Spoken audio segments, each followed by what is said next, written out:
All right, people. Episode number 10 is with a guy called Jess Dyrenforth. He's originally from North London. He first appeared in BMX Action bike in a feature called Track in the Woods, which was back when he was a very young boy. Him and his friends built a makeshift BMX track, and also they had a quarter pipe rested up against a tree. That was early days. That was 1983. From there, he moved on quite swiftly, became a regular at all the skate parks of that time. He was one of the early pioneers of doing big airs at ROM. Then got picked up by a BMX shop, Faze 7, which was a really well-known UK-wide BMX shop back then. Then went on to ride for GT, did tours in the UK and the USA. Did many ramp jams, Mons, Chinkford, all of that kind of stuff. Stuff about the BFA conflicts. Moving to California in his late teens. And there's a ton of stuff in here, real interesting stuff about those days. A lot of stuff about BMX Action Bike and RAD and all the people that were in and around that scene. And even a story about the Beastie Boys. So I suggest you get involved. Before we go anywhere else, could you like, comment, subscribe and share if possible? That's the only way we're going to get our word out there. We've got no BMX media, so let's share what we actually like about BMX from the people that are into BMX. Enjoy!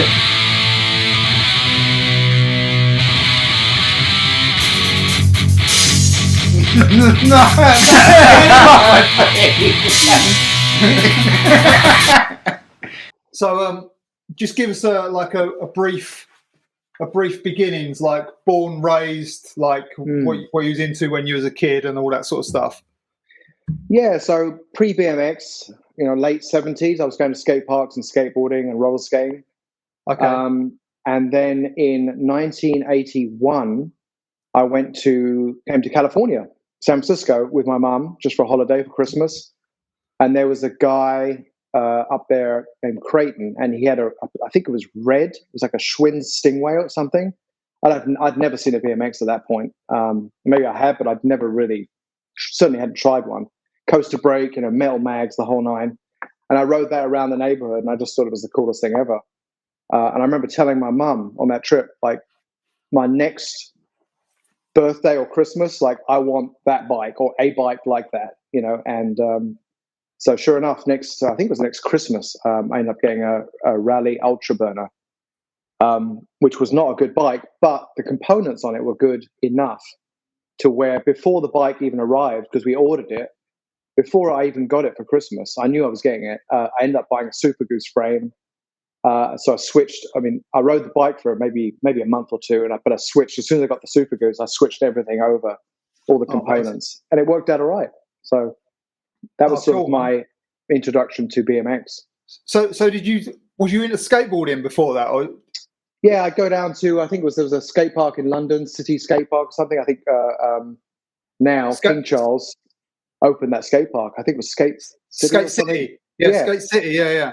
So I remember going down there. Yeah, it was a bunch of bowls, like deep bowls, and it was really a fun park, right in the city. And I remember going down there and skating, mostly the banks. I wasn't doing the bowls that much then. And there was a big hype that, Prince Charles was coming down. I was like, all right. And he came down and opened the park, and he kind of dropped in, sort of carved a little bit. And I was like, wow, this is cool, So, was you there that day then? That day I was there. Oh, wow, yeah. Amazing. Oh, I can't think. That must have been like 77, 78. It must have been, a long time ago. Early, yeah. That's the one that was on the Thames, wasn't it? That's right. Yeah. Like London Bridge, yeah. Yeah. Wow. Yeah. So was you into like cross riding or road riding before that, like as a youngster? Yeah, I think when I was about 10 or maybe 9, my dad got me a bike. I want to say it was a 26-inch kind of road bike. Yeah. And so I was into that, and then I went to a couple of races, and I ended up putting on some bigger, thicker tires. So I was doing some sort of cross. I don't know what it is now. Cyclocross. It was called cyclocross. Yeah. Cyclocross, and I went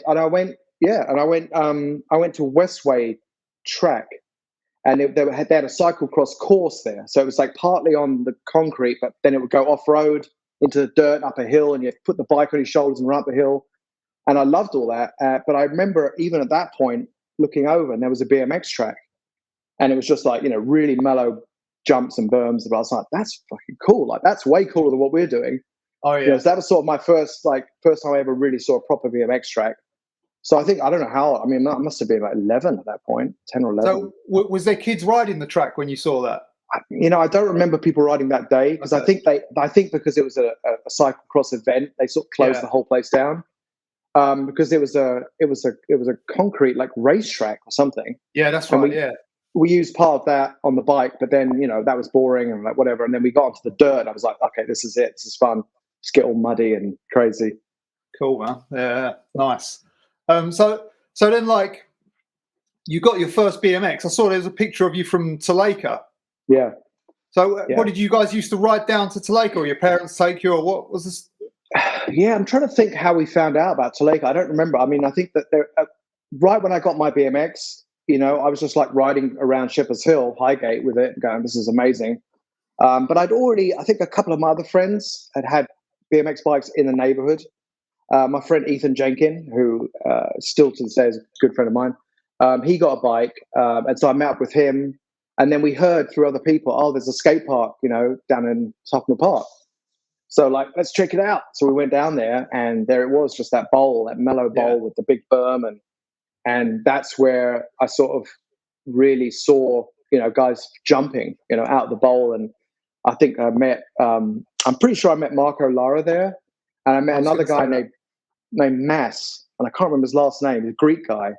And he was awesome. Like he and I became friends, and he was really good. Like he just was like way ahead of all of us, like Marco was.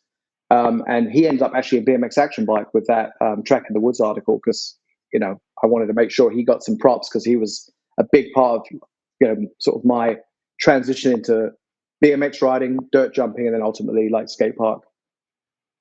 Yeah. Cool. Did you know about Cantaloups as well? Or did you guys later on? Cantaloups was like, around the corner, 5-minute ride just across the street. Yeah. So yeah, we were doing Tuleka. Tuleka was really chill. Like the banks were not steep, and they were kind of rounded off.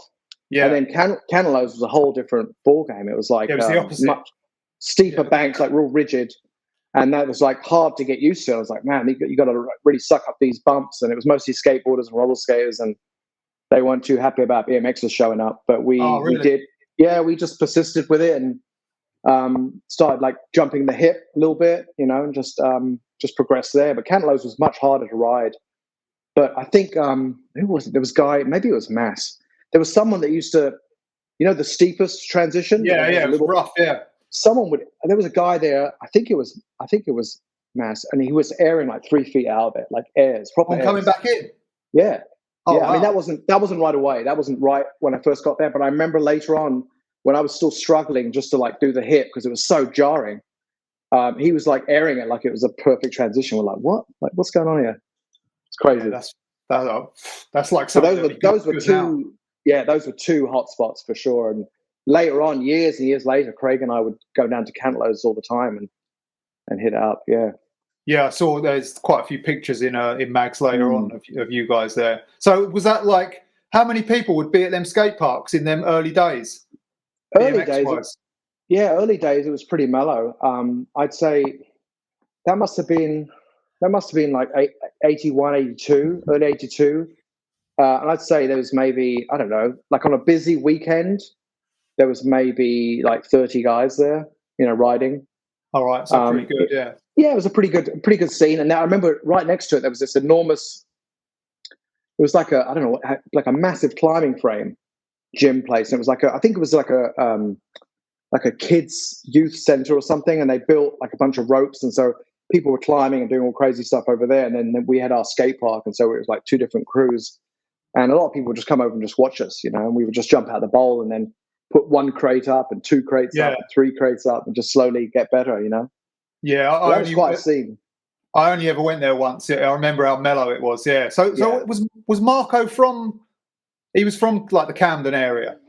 Yeah, I think he was from around there. I mean, I met him a few times at Cantaloups and Tuleka, but then ultimately he came back into the scene. I came to see him a lot more actually at Romford. Yeah, that's right. Yeah. When I first discovered Romford, probably a year later. he was definitely a force to be reckoned with there. But yeah, Marco and Mass and all those guys were all sort of North London guys, and I think they were pretty local. Yeah, the scene was just sort of building up then. Yeah. So it was just coming up and up and up. So can you remember the first BMX mag you saw? God, it's a good question. I think the first BMX magazine that had a real impression on me was BMX Action from America. Okay. Because I think we had a couple of English magazines, but they were so like kind of poorly put together, and they were okay. They were covering the scene, but it was all racing. And I wasn't really interested in racing. And every now and then they'd have a quarter, like someone doing a jump or something. I was like, oh, that's cool. But when I saw BMX Action, to me, what was attractive about that was it showed the BMX culture, and the California BMX culture, which was really, the spawning and the birth of BMX, in my opinion, it came from California. So that was like mind blowing, seeing all those early BMXers, Bob Haro and RL and Mike Buff and those guys. And it's just like, they were just decked out, they had their leathers on, and they had the license plates and the stickers. And I was just like, I want to be part of that. Like, this scene's cool. Like, London's great and the scenes are great. We have good parks, but like, that just seems like a whole different level, and there were years ahead of us. Yeah. No, yeah, it was same. I looked on it and it was just like a whole nother universe. Like, it's like a dream world. It was all blue. It was always sunshine. It was just like, there was airs. There was like dusty bits of dirt, and it was amazing. But the UK mags, probably early on, were mostly newspaper sort of mags. That's right. So the very early ones. So it wasn't till like Action Bike came along that it became a bit of a thing. That changed. That changed everything for sure. So then, so you had that feature in Action Bike, like the track in the woods. Do you remember how that came about?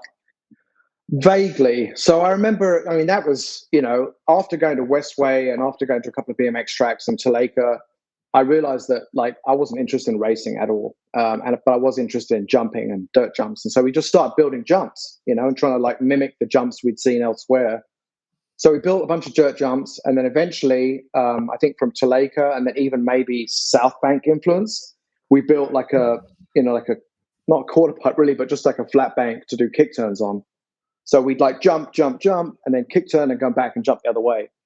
And then that kick turn ramp eventually got steeper and steeper, with more and more of a transition on it as we got closer to the top of it. And I can't remember who it was, if it was Tim Leighton Boyce or somebody from BMX Action Bike came to the track and was like standing there watching us, and like we were like, oh, what's going on here? Like, we're in trouble, who's this older guy watching us BMX? And there was probably like 5 or 6 of us there that day, and he said, hey, we want to come back and take some pictures of you guys riding, and we want to kind of feature the BMX track, which is what it was. And so I was like, yeah, great, man. And I can't remember. We must have exchanged numbers at some point or something, because we organized a date. And I remember like something like a week before Tim came down, we actually really built the quarter pipe up because we were starting to air on it at that point. That was early 83, I think. And someone came and just destroyed it, pulled it down. I don't know who it was. And I don't know if they knew what was going on and they like the word had spread. Or they were jealous, or if it was just like a random act of destruction. But we had to quickly rebuild it. And actually, when we rebuilt it, we made, instead of being like sort of like a door and then something at the top, we actually like made a little bit more of a transition, so it had almost vert on it. I mean, it wasn't really vert. We had it was much steeper. And I remember like the day that Tim showed up, we were just starting to air, and I remember actually getting out the top of it because I was like, I better do something. This guy's got a camera, I better do something impressive. And so that's probably the first time I really started airing like out the top, of a vert quarter pipe, any ramp. So how did you build the jumps with shovels and stuff, I take it, Just shovels, I mean, and we would get anything like, I mean, like there was a fridge or, some tires or some tires are still there. Throw them in there. Because that saved us a lot of digging, because that that London soil, man, that was it clay? It's pretty heavy, juicy. And even prior to the BMX park, I think there was a time when there was a dustman strike, and they had like 20 feet of just rubbish piled up, and then they eventually moved that. And I'm not sure when that was, but I remember it just left like the place was just like it was just rocks and glass, and we had to clear that out, and it took months. In fact, there's probably still glass there from that whole thing, and we'd clear it out, and then we built the jumps back again. But yeah, it was a lot of work. But yeah, but there was bits and pieces left around. We just threw it together, and anything to create a transition and save us some digging, and then we throw dirt on it. And what about the quarter pipe? How did you just freestyle like a frame for a quarter pipe? Like, where'd you get the wood and stuff? God, mostly like the other guys in your podcast, we borrowed, borrowed wood. Well, down below is the old train station, which is abandoned, and they were always doing something down there, building a fence or something. And so we'd go down there at night and borrow the wood. There was actually a builder's yard too on the way to Muswell Hill on the right hand side. It might even still be there. And I remember my mate, some of my dodgier mates said, there's a back entrance and we can get in there and we can get some plywood. So we went in there and took the plywood and just built whatever we could. And that place actually became a really good source of wood for many years without anybody knowing about it. We got away with it. But yeah, basically just nicked it, threw it together. In fact, fast forward when we built the first quarter pipe or half pipe with coping, the coping itself wasn't regular coping. It was like the telegraph poles had this. Yeah, that's it. Telecom coping. Yeah, we just pull it out. Yeah. But it was perfect. Yeah. They used. Yeah. They used it on Chingford. Yeah. Do you remember? Yeah. They used some of that on Chingford once. Yeah. Paul helped me build. My first half pipe. He helped me build that, and anyway, we'll get into that later. Oh yeah, I was going to ask you that. Yeah. So who was the crew? I see. Like in them pictures you sent, I was really surprised that like you had Faze 7 already on that quarter pipe. Like I didn't know that you was like aware of Faze 7 at that point in time. Yeah. So was Faze 7 like the early shop that was upstairs when you first went? Gosh, you know what? I met Joe at Romford. So okay. I believe I met Joe at Romford, and then he was just like, "They're sponsoring." I didn't know what that meant.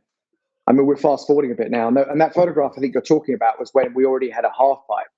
No, you sent me the picture of the quarter pipe, you're right. You're right. And I looked and I was like, "Wow, it says Faze 7." I was really surprised. I think I just painted on there or something. Yeah. You just knew it was a BMX shop and you just painted. Yeah, I think that was before I was sponsored. So yeah, it was just a cool shot. And I was like, Faze 7, and even GT. I had all that stuff. It was you had manifesting this stuff. Yeah, and you had like the names on the of the Highgate trick team was on the quarter, right? And I know that it was Nick Phillip, right? Nick Phillips, yeah. Yeah. I know that Nick Phillip, Ethan Jenkins. That was the other, Ethan Jenkins and myself. That was the Highgate. That was it. Yeah. I was going to ask. We had shirts made and everything. Yeah, it was fucking. I see. I don't know if you might. I think you sent it to me. There's a picture of you at Rom doing a kick turn with the Highgate trick team on the back. That's right. Yeah. I don't remember doing it, but I know we were pretty excited about it. And to be honest, I mean, we were really just, like I said earlier about BMX Action, we were just copying. Like RL or Mike Buff was like the trick team, and it's like okay, that's what we need to do. Everything was going on in England was cool and it was progressive and there was great riding going on, but as far as the culture and the professionalism and just the presentation, it was all California influence. I mean, massive. Yeah, but that's like you say, they was a few years ahead, and that's we're getting the drip down, aren't we? So we're good. Yeah. But so when did you stop? Like you had that photo shoot, which was, funnily enough, that was the first mag I bought. That feature was in it, and I think it was that. I think that was the same issue that Craig's Dark Side of the Bowl was in. Sounds about right. Yeah. So that was like a huge. Like when I looked at that Track in the Woods piece, that was like amazing because it was just like kids doing it for themselves, and I was real young. And then there was like Craig stuff, which was like a bit more factory, but it was like both of them pieces.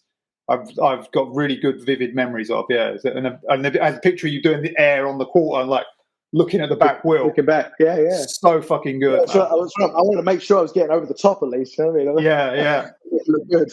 Yeah, it was fucking cool, man. So look, that must have wound down as you discovered like more sort of impressive skate parks. Yeah, I don't remember the exact sequence, but yeah, Taleka, Cantelos, and then we built our own BMX track, and that was awesome. And then eventually, I can't remember exactly how, but we found Romford at some point. And that was just like, you walked in there like, okay, this is like next level, like massive skate park, bowls, snake runs, half pipe with no flat bottom.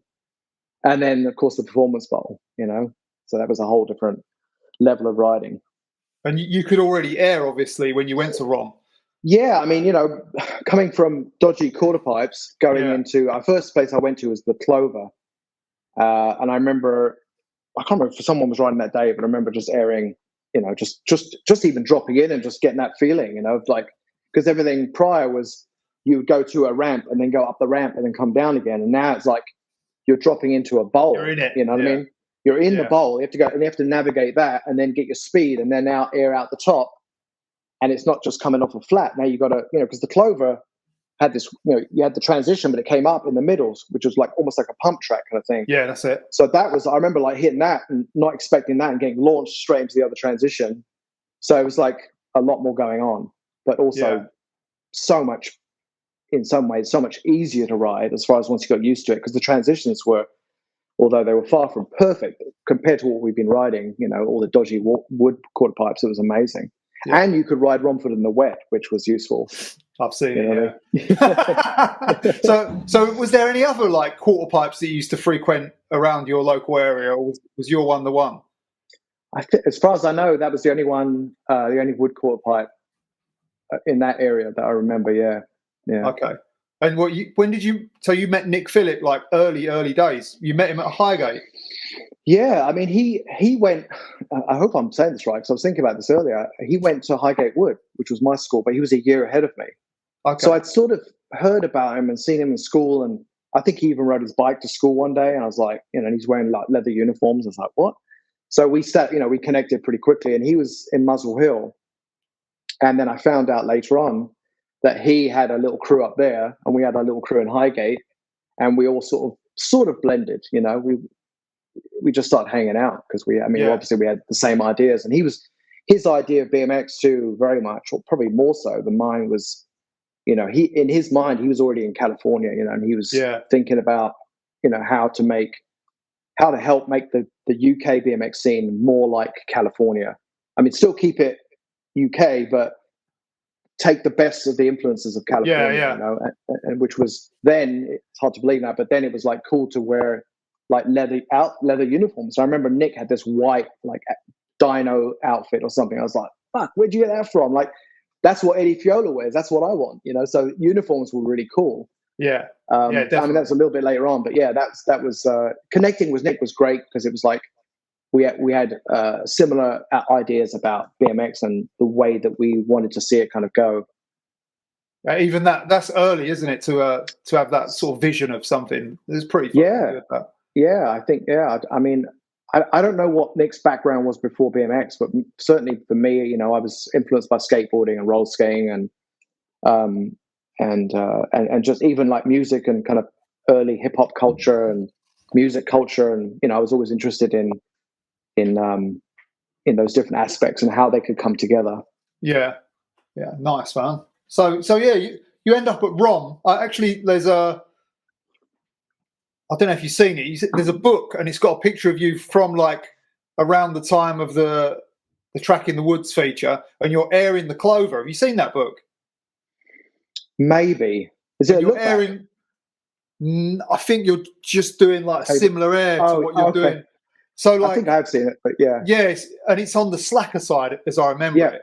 That was the side I preferred. Yeah. Yeah. I noticed that like even like years and years ago, being like, wow, he's airing the slack side. Yeah. But that was early. That must have been like 83 as well. So so you end up like becoming, because I heard stories of Jess at ROM like early, when you obviously at this point you was doing big airs in the performance, so it's like a year or so later. But when you started going to ROM, like how many other riders were like in the session when you first started going? It varied. A lot of it depended on the weather. On a sunny day, you'd have a lot of people there. And I don't remember seeing many skateboarders or roller skaters there. I know originally it was a skate park. Yeah. And I've seen pictures of ROM before I went. I think it was the late 70s, where actually the performance bowl had an extra 3 feet of solid vert. I can't even imagine that. That was crazy.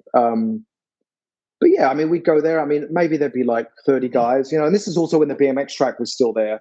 So there was a lot of people on the BMX track, and I think Craig touched on it too, how they would BMX and jump, and then they come into the skate park and bring all the mud. Like, what are you doing, man? Like, gotta keep this is pristine, you know. None of this dirt over here. You stay over there. We'll stay here. But yeah, it was cool. Like, it was a good vibe, you know. And I'd go there. I mean, I remember a lot of times my dad would take me in the car, which was amazing. And actually, later on, we would get whole crews of people and throw all our bikes in the car, and he'd drive us out there on the weekend. But a lot of times too, we take the train. We go all the way into London, I think to Victoria or something, and then take the train all the way to out to Romford. And it was an hour and a half, you know, on the train at least. And then it was like also getting the bikes on the train was dodgy. So it was quite a mission to get there. And sometimes we'd leave Highgate, like a whole crew of us, and we get to Romford and it's raining. And we're like, you just sit there and watch the rain for 5 hours. I mean, it was nuts. Oh, but yeah, Romford was like a mecca, you know. I mean, it was there was so many elements at Romford, you know, the kick turn banks and even the half pipe and jumping out the half pipe. I mean, there were so many elements of BMX that you could explore there, you know, versus every other skate park. It was like, it was like one good jump or one good, you know, corner or whatever. But Rom had, you know, pretty much everything to challenge us. So did you ever go to Harrow? I did. Yeah, I did. And I heard it was the same builder. And I remember the half pipe that Harrow was very tight. And honestly, I think I maybe went 3 or 4 times. And I didn't really enjoy it. I just thought Rom was so much better, you know. And there was also like all my mates were at Rom, you know. And you go every weekend, you start seeing the same people, you know. And there's a guy named Biff later on who started showing up. Yeah, that's right. Yeah. And and even actually early days, I know I rode there a couple of times with Paul Wright, and he was sort of switching back and forth, roller skate, skateboard, and BMX. Yeah, that's it. Paul in the snake run, like doing 2-3 for airs out of the snake run. I was like, damn, you know, that was crazy. Goofy footed, yeah. You remember? Yeah, he was all like, oh yeah. Well, I just thought it was cool too because he was skateboarding. Because I was skateboarding too, but I was just doing kick turn. I wasn't good. He was really good at skateboarding, really pretty good at roller skating, and then he was also, you know, pretty awesome on a BMX. So it's like, man, this guy's like amazing. Yeah, he's a wheel phenomenon, isn't he? He's always been like that. Still is, man. He still skates head knees. Excellent. I love it. Yeah. Yeah. It's so good to hear that people still do it. So and then I saw you started going to Rom and you still had that like Super Goose, and then I saw some pictures a little bit further on, which must have been like a year after you've been going or something. I don't know how quick you progressed, but you're doing like pretty huge airs in the performance on a white Skyway. It looks like white Skyway, but actually, I hope I'm saying this right. Before that, I had a pro class. Okay, so I'm good. I wanted to know the story of the pro class. I've heard about the pro class met a demise. Did it? Yes, very quickly. Yeah. So I was on a Super Goose. So the next best frame up from that was the pro class, and that was like a really pristine frame, but it was a race frame. And somehow, I don't remember who I got it from, but it was probably a dodgy deal, like from someone down at Canclose who'd stolen it or something. But it was a pro class, no stickers on it, just down to metal, raw, and it looked awesome because it was like that brushed nickel look. Yeah. And I had that, and I think I immediately broke the forks, and so I put landing gear on there, you know, which was actually a big mistake in the long run because they're so rigid. So you've got these rigid forks on a race frame that isn't really that strong. And then there was a time where we started doing bigger and bigger airs, and that setup was great. Like it felt great. It was very light, being a race frame, you know. And I was 5'6", you know, or maybe 5'5" at that point, 120 pounds. So having a light bike was really nice. And I remember just immediately, just boom, like out the performance, like I just had so much more control on that bike. And it was like I could maneuver, I could table it, and it felt amazing. And then right around that time, I think I was getting about 10 out of the performance, maybe, about 10 feet. And there was a couple of us that were in that sort of range. And then I was like pushing, and I was always like competitive. I always want to go a little bit higher than everybody else. And there was a rumor that Mike Dominguez did a 13-foot air. I can't remember. It was like literally, we were at Romford and some little kid comes up and goes, "Oh, I heard Mike does 13." I'm like, "What? 13? All right, let's do it." And we went, we started at the back of the reservoir, so the very, very back, where there was, I think it was there was a driving course back there or something. Yeah, that's right. It's still there. Yeah. Okay. So, Yeah. so we started there at that big bank, dropped in, but then it was uphill, all uphill to the performance. So you just cranking. And I think I even put a bigger sprocket on the front because I couldn't get enough speed. So I got to about 11, and I think I literally couldn't pedal fast enough to get the speed. And then I think I put a bigger chainring on it. And then that day we were just possessed. And there was a few of us going for it. And then they all stopped around 10, and I just kept going. And every time, and it just felt amazing. Like it was just flowing. I was in a meditative state, if you like, and everything. And I was landing good, and everything was cool. And then I went for this one. I just gave it an extra few cranks as going into the bowl. Went up, and I remember going up, and I was like, "Fuck, this is way higher than I've ever been." I was like up in the air, and I looked down. You know, and the ROM has that, and the performance has that sharp edge. You know, you can't hang up on that. It's game over. And I remember thinking, "Oh, I think I'm going to hang up, dude." So I like did a bone air, pushed the back out, you know, did the old pull in as hard as you can and crunch. I don't know why. And I landed okay, but I landed a bit further down, and the head tube just snapped. So my hands and the handlebars went one direction, and then my pedals and the back of the bike went the other direction. And the only thing connecting the bike was the back brake cable. I didn't have a front brake. And of course, like it went like this, and I had a helmet on, thank goodness. I hit my head, and I remember hearing the visor like flying around the bowl, and then I was out. I was knocked out, and I don't know, I'm probably out just for a second. And I remember just like waking up at the bottom of the bowl, looking up, and all these kids are looking in, you know. And guys came running down, and you're right, yeah, I'm all right. Got up, shook it off, but I realized, you know, my bike was literally in two pieces. I was like, fuck, you know, and I had a massive bump on my head. Even through the helmet, I had a big shiner, and was a little bit freaked out, but I was like, fuck, that was cool, you know. That was a good day at ROM. Yeah, I heard that story like back in, well, it must have been not long after it happened.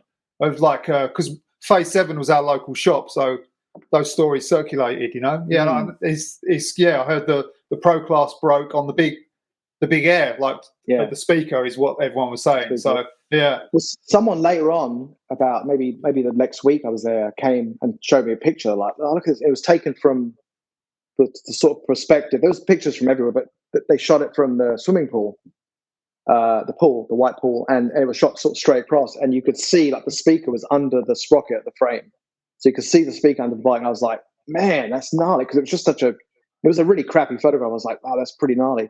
But back then, you know, decades before social media, you were like, oh, that's cool, whatever. And you just didn't, you know, now you're like, oh, let me scan it, take a picture and upload it to Instagram in 5 seconds. But it was like, oh, that's great. Like, I'm stoked. And that was it. That was all the verification I needed, really, that it was at that height. And I think they thought that speaker, I don't know how high it really is, but someone said it was like 13 or something. Yeah, it was 13 is the rumor that it was, yeah. I've seen, which was the magic number in my head, because I was like, Dominguez got 13, I want to get 13, and I think that speaker's 13, so that was the goal. That's pretty fucking, and that was what was that, early 84 or 83? 84 it must have been, surely. It was pre-skiing and skate park, so it must have been either early 84 or late 83. Yeah, I'd say it must have been 84, otherwise I wouldn't have known, because 83 I was too small to have been frequenting them scenes. Who else was blasting that bowl at that point in time? There was a couple of guys, but I don't really remember them, to be honest. I'm pretty sure Pikey was there. I don't know.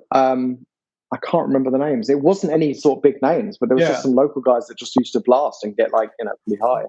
Yeah, I remember every time I went, there was always someone that I'd never seen before going like high, like 6 or 7 foot. Yeah. And I've got pictures of, let's fast forward a little bit now, but I've got pictures of Tony McKenzie and Damon Nichols getting easily at 9 feet out of the performance, just clean.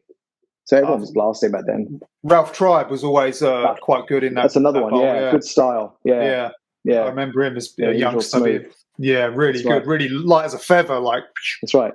He was part of that Rock Steady crew, but then he sort of disappeared. He was, with Damon and Tony and Baldry and all those guys. I think that was around the same time that Baldry jumped out of the performance bowl over the fence onto the bank. I don't know if you remember that, like over the whole fence behind the performance bowl. What, crazy at the back? What's that? So the like where the road is to the track, or was? So he was jumping straight out of the performance bowl, just like we would air, but he would jump. But going straight. So where the road for the track was. Yeah. So the bank is there, right? Yeah. Okay. But over the fence, he'd land on the bank. It was just nuts. I remember hearing that, and I think it was around that time, and I remember thinking, "Oh man, this guy's like trying to get higher than me." But then I realized he was jumping, not airing, which is still pretty nuts to go over that fence. Yeah, he had the feature, didn't he, in Action Bike where he was doing them big flyouts? Yeah. Yeah, unbelievable. Yeah. Whew. So how did you meet Joe Burlow? You said you met him at ROM, and it kind of went from there. I think so, because that was like my turf. I was there all the time, and that's where I rode my best. I think was even in the clover. I was getting maybe like 6 feet out the clover, and then once I moved over to the performance bowl, the airs were just getting higher and higher. And I think Joe was just there hanging out. And I think he just spoke to me, and I didn't know what sponsorship meant, but he was just like, "Hey man, like, can we put a sticker on your frame and this and that, and I'll give you some free stuff." And eventually that led to GT. He got me a sponsor through like the UK GT distributor, so I was getting Flow bikes through GT and Joe. So yeah, he was my first sponsor. Yeah. Well, yeah, I always wondered that. So you used to go to the shop in Waltham Cross then? Occasionally, I didn't go there that much. I really didn't. I mean, I did go there. But to be honest, I was more into the vibe of what's it called? The Up on Action. Yeah, okay. Like that was again, like Joe's shop was cool, and it was like, to me, Joe's shop was more like a. I hope I'm not putting it down, because Joe was amazing, but it was more like a hardware store for BMX. It had everything, and roller skating and everything. It had all these parts. But from my experience, like when I went to Up on Action, I walked in there. It was like a taste of California, like it had skateboards and bright colors, and like I just remember going into that shop and even later on BMXs, like bright color, like I don't know, it was just a different vibe, I didn't know you went to Up on Action. You went there quite a bit, or we just go down and hang out. Yeah, we'd go down there even later on when we were going to South Bank. South Bank was like every Wednesday. We'd go to Alpine Sports and check it out and just hang out there and feel the vibe a little bit, get excited, watch some skateboard videos, and go down to South Bank. Oh, amazing, man. Yeah. Well, do you know what year that closed? It went pretty early, I think, didn't it? Like 86 or something? Yeah, maybe even earlier than that. I don't know. Yeah, it probably was. Yeah, it's probably a year before. And there was another skateboard shop that moved to Covent Garden. It was over in Notting Hill Gate. Can't remember the name of it. It was like a record. Yeah. It was like a record Slam shop. City. Yeah, record shop and skateboard shop. Yeah. That was another place I enjoyed going, even though they weren't really down with BMX, but just the vibe was cool there, Yeah, it's Rough Trade downstairs. That's right. Slam City upstairs. Yeah, that's right. Yeah, Rough Trade. Nice. Yeah. So you seem to like really represent Faze 7 like very well, because when I remember at a point in time, I couldn't work out if you rode for GT through Faze 7 or Faze 7 via GT. It was like you really like repped that shop very well, I thought. Yeah. And I didn't know how the GT thing came about. So you rode for Faze 7 and then you got on GT after, like, kind of expanded into GT and Faze 7. Yeah, I think, if I remember correctly, I think Joe was a big part of that. And maybe there was some interest from GT, and they were maybe talking to Joe, hey, we want a rider or something. There was some interest. Yeah. And then Joe and GT sort of created this marriage of sponsorship. And so that was awesome for me, because that was a big step up, and being on a GT. And, my hero back then was Eddie Fiola, and so my bedroom, going back to what we were talking about earlier, the blue skies, my bedroom wall was turquoise and just covered in, R.L. Osborne and, Eddie Fiola and then later on, Mike Dominguez, all those guys, so like I was living in that headspace. And so to be on the same, or at least be riding the same bike as Eddie Fiola was just like mind blowing for me, Yeah, nice, man. So that you rode GT when, like, only on the Performer. You didn't have to. It wasn't pre-Performer, no. I think Performer was the first GT I got. Yeah, okay, I remember I think I got a race bike once, because I really liked how light they were. But the geometry on it, and it just wasn't, especially after the Pro Class experience, I just thought race bikes were probably not a good idea in the bowl, Yeah. But I love the weight. I love the lightweight and how agile the bike felt. The race bike felt awesome. That's why actually after the pro class I went to the Skyway, because the Skyway was still very, very light and sleek and maneuvered really well in the air. So I was after the pro class was a Skyway frame. So and then the GT. Did you break the Skyway? No, I didn't break the Skyway. Skyway was awesome. Oh wow! I don't think I had it that long, because I think that was right about the time when I was connected with Joe, and pretty shortly after that he was like, here's a GT, and I was like, oh yeah, this is it. Yeah, the pictures that I've got of you, you must have seen them on the Skyway, are really good. Like, they look so old, and you're pretty fucking high out of performance for the time period. It looks really old. Yeah. Like way before like GT Performance came out. It looks yeah. I mean, that must have been like you said, because the Skyway was after the Pro Class. That must have been early '84, because by the King of the Skate Parks, which I think was '84. Yeah, it was '84. Yeah, I was already in a GT and fully like 37'd out. Yeah. I was. It all happened pretty quick. That '84 was a big year for me, like as far as moving forward. That was a big year for sort of BMX in general, wasn't it? '84. That was that was probably the last big year. So what? And can you remember shooting the double air with Eric at ROM? I saw that. I vaguely remember. I don't remember the vibe though. That day, but I do remember, and you touched on it a little bit earlier, that there was BMXers like Craig and Nick Jeffries and that whole vibe of professionalism, and we certainly looked up to them because they were very good.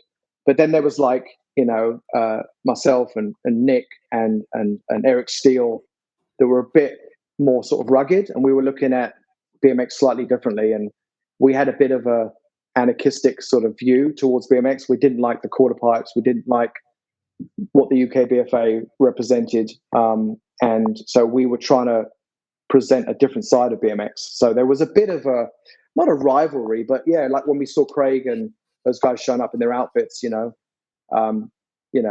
were kind of like the antagonist of them, like we try to create a different vibe, from the really clean cut professional look, because I didn't feel like that didn't make sense to me. That was racing, and we were we wanted to be a bit more hardcore. And growing up in London and South Bank and being around skateboarding, it was like, no, that's not really the way the BMX should go. That's not the direction. It's not the direction we felt was right. Yeah, and it was quite interesting because when I spoke to Craig, he also didn't think it was the direction either. Right. But he eventually came to the dark side. He saw the light. It was so, because I always assumed like somebody like Craig would be like, yeah, this is what BMX is, but it totally wasn't. It was just like a bunch of adults kind of thought, well, what do we do with this? Right, we're going to have to do it, and they kind of put it in a box. 100%. And then like, because if you go back before that, it didn't look anything like that. It was just like you say, it was rugged. It was like motocross or something. I mean, we just wanted respect, and so our angle was totally different. So it was less commercial, and that whole vibe for us, looking at those guys when they showed up in their uniforms, and there was probably a little bit of jealousy there, if we're being honest, because they had all the killer bikes and they showed up in a van, and it was very professional. Yeah, and they were staying in hotels, and we were staying in a tent. So there was a bit of jealousy there, but it created in my mind, a sort of a healthy rivalry between. There's this vibe you can catch on to, or there's sort of more like our vibe, which sort of evolved into, the anarchic adjustment and that whole movement. Yeah. Well, I think it's a more appealing vibe for the most part to people who want to ride BMX.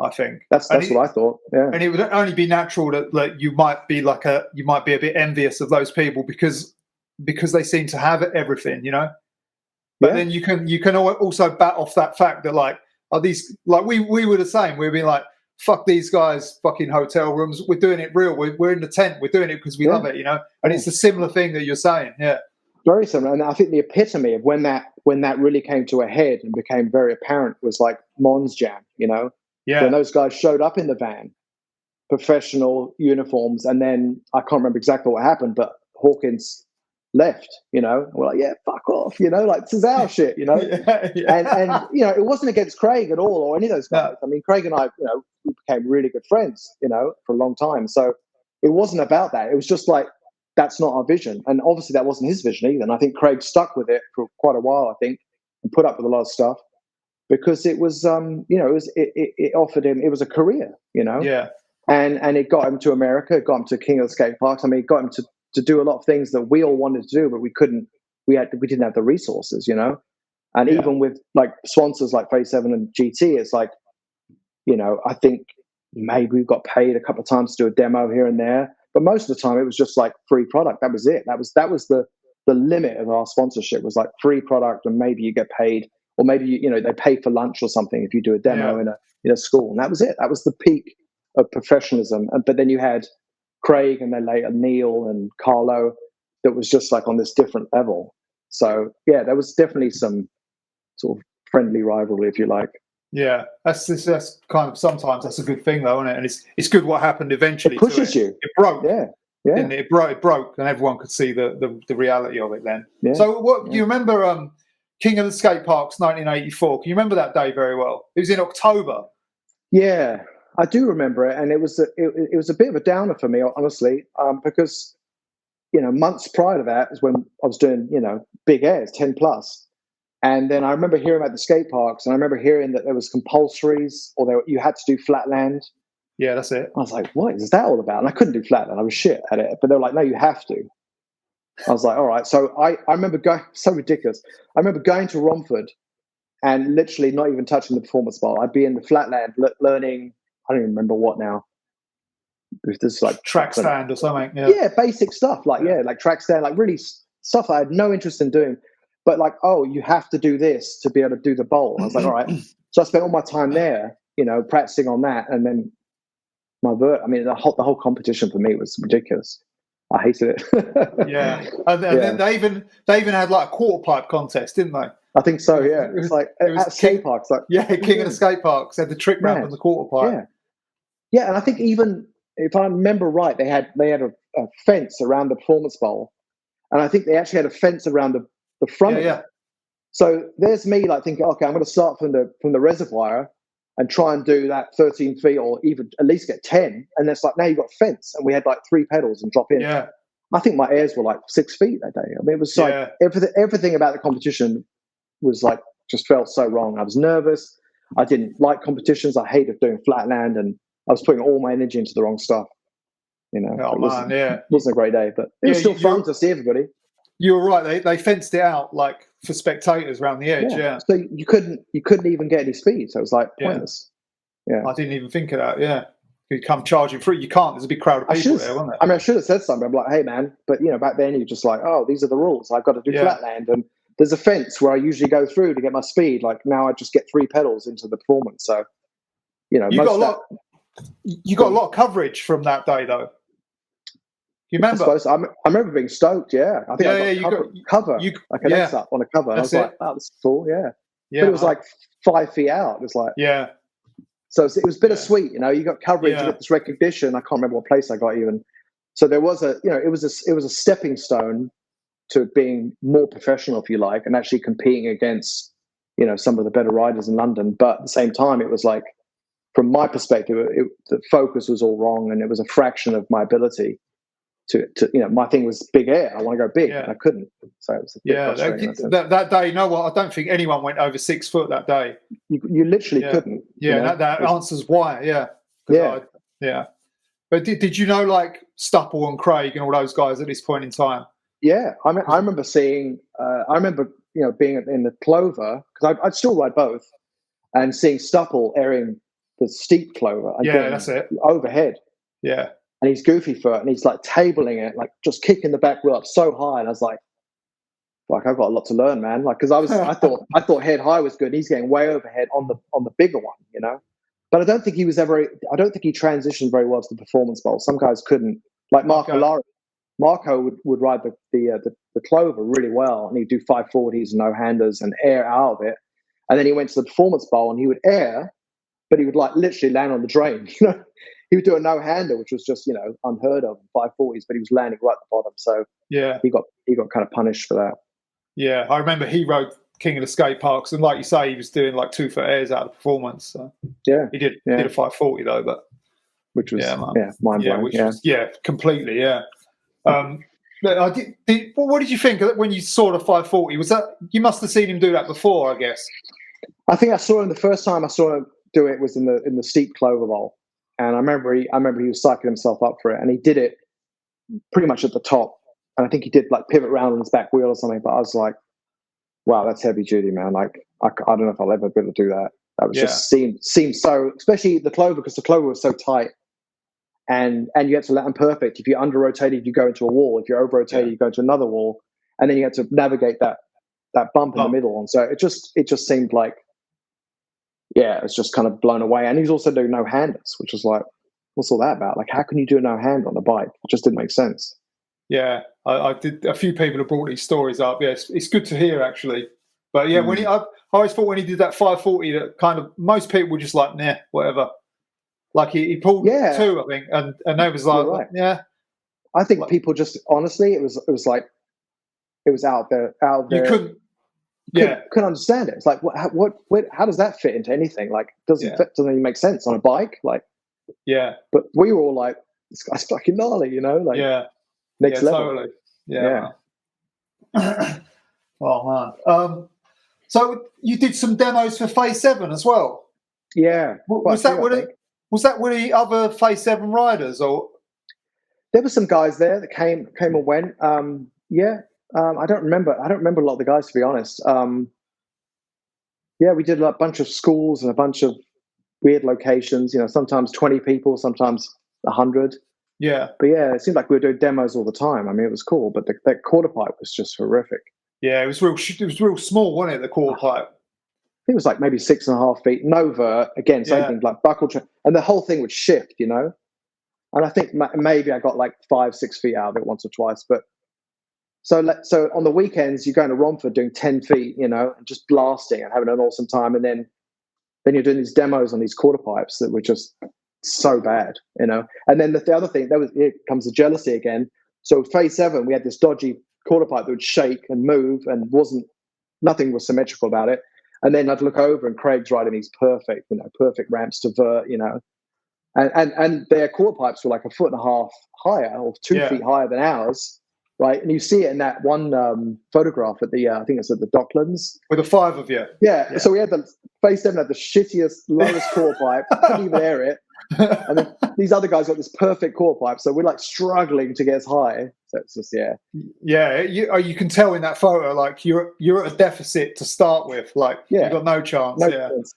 And you're quite far in on the photo as well. It's like, oh man, probably to be. I mean, but then looking at the picture, you're probably doing the most stylish air out of the group on that shot. So I think they're all doing tables. Yeah, maybe Glenn Lewis did a 1 foot. I was always trying to do like a look back or do something because I can't get as high as them. So at least do something that looks decent. I think I was doing look backs. You was kind of like boned out, like leant over the front. It was pretty sweet. Yeah. What was that? Was that Kellogg's promo or something? I think so, because I never did Kellogg's, but I think it was a promotion for that competition. Yeah, that's what I thought it was, but it didn't really explain it in the mag I had. So do you remember doing a demo at Ballsmore Lane for a Faze 7 contest? Was that the one? There is a photograph I've seen of doing a look back in a white uniform. I don't know if that was it. I can't remember what colour uniform. I was there. I was like 12. Okay. And, okay. So you and I think it was you and Darren Robinson, unless I'm mixing two up. Yeah. I know Darren Robinson was there because he won. He entered one of the groups and won the oldest group, I think. Okay, yeah, he was awesome. Maybe you was at the next one, and then you was blasting airs. It was a different quarter. Okay. And it was in like Enfield, like the top part of Enfield. Okay. This might have been Paul Wright was there actually. Oh, really? Wow. Yeah. I mean, all those demos. I mean, because I didn't really enjoy doing them, to be honest. I mean, I liked the idea of exposing BMX to people, but I didn't really, if it was up to me, we'd just be at ROM, all the time, or other skate parks too. But that was really, the jam was not so much doing shows and especially competing. I don't think I ever did well in a BMX competition. It certainly I never felt like I rode my best by far. It's like my best riding was always at my backyard, with my mates, or at Romford with my mates. And then you go to a UKBFA and there's these skinny quarter pipes and every quarter pipe's different. And it's just like, it made no sense to me, those competitions. And even the demos, like, I understand it. You got a quarter pipe, you can be mobile. And it was all right, it wasn't bad, but it didn't showcase the best of BMX. Yeah, and he was trying to funnel it down a weird route as well, I think. But yeah, so was BMX Beat, was that? Did you do one in '84? I think it's amazing. That was an amazing year. I got a lot done that year. I think it was '84. Yeah. Because one of my questions, funnily enough, is like about you not riding many contests. Because that's one thing I noticed as a youngster. So, how did you end up in BMX Beat? Do you remember? I think it was one of those things where probably Joe organised it. I think, or maybe it was UKBFA. I don't remember, but somehow we would get a letter. There's this competition. It's going to be massive. It's going to be on TV. I think it was in Carlisle, up in Scotland. That's right. Yeah. And so it was kind of a mission, and I went up there, and to my surprise, actually, I didn't know Dave Curry was there, because Dave Curry was kind of part of that anti-establishment vibe, And but the cool thing is we got to meet a lot of amazing riders that I'd never met before, that never made it down south, So we got to see all the Northern English riders, and there were some really good riders there. And the quarter pipe was all right. And the event, I think it was pretty well organized. I mean, it was by far, I think at that point, the most professional event in BMX as far as like quarter pipe competitions. And then the fact that it was on TV was massive, because I remember when it aired on TV, like, I don't think I told many people in my school that I'd BMX'd. I mean, people who knew me knew, but it wasn't like I sort of, talked about it. And I remember going to school and they're like, you were on television. Like, I saw you on Saturday morning on BMXB and you did this and you won I think I won my group. And yeah, that's right. Yeah. Don't know what I did in the end, but it was like, it really, validated sort of my sort of then starting of a career. Being on television was like, it was a big jump. And I remember Andy Ruffle, obviously he was very involved in it, and he was really good. He should have been in it, really. He was doing all kinds of progressive stuff.